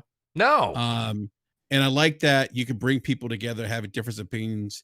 At the end of the day, it's all love, and that's missing. I think that's missing. We're so polarized these days, whether it's politics, gaming, maybe sports. Everyone's so heavily one-sided. Yeah. They're, believe it or not, you would think that you couldn't move anybody. You'd be amazed how many times you could take somebody extreme one side and extreme the other, and you really can meet in the middle. It's a true story. Mooch, this is. We're like, you and I are an example of that. Oh yeah, absolutely. Like a lot of people probably don't know. Like, we didn't talk for years. I know. I mean, we blocked each other on Twitter. We laugh about it now. We're like, what the fuck are we doing? It's wild, isn't it? Yeah, it is. And like, I talk to you like almost every day. Yeah, like what? I know. We wasted like 3 years. Listen, and you know what? And your I don't point. know what happened, but clearly Brap was in the wrong. There's no doubt. Of course, that was code. Naturally. I tell you something. We sit here all the time, especially with what's been going on with the pandemic, and we say it all the time on Twitter, right? We say it to people we know. We say it to family. We say time's precious. Time is really like, right. It's more valuable than anything else. So you know what? No matter what it is you like, no matter what it is you don't like Brap just said, we lost that time. Well, we're making it up, but guess what? It's tough to make it up, So the point of the matter is don't get in that position in the first place, Shout out to people. Reach out. You got something you want to say? Get them on your show. Talk about it. You know what I mean? And to be honest with you, it's okay to disagree. It is okay. But, even if you don't, at the end of the day, you leave the show and you say, you know what? I still feel the way I feel. You'd be amazed how some of the points to counter still stick with you after, and they reside with you for hours, days, months, years, and you think about it, and it does get you to a common ground. So, like I say, it's all about that communication factor, and I think that's a big part of it. That's why I love having this show. I love bringing different folks on every single week and having difference of opinion. You could clearly tell by tonight's show that anybody at all was all in agreement on any of the topics. And that's a beautiful thing. I really think that's a beautiful thing. Brap, outstanding point.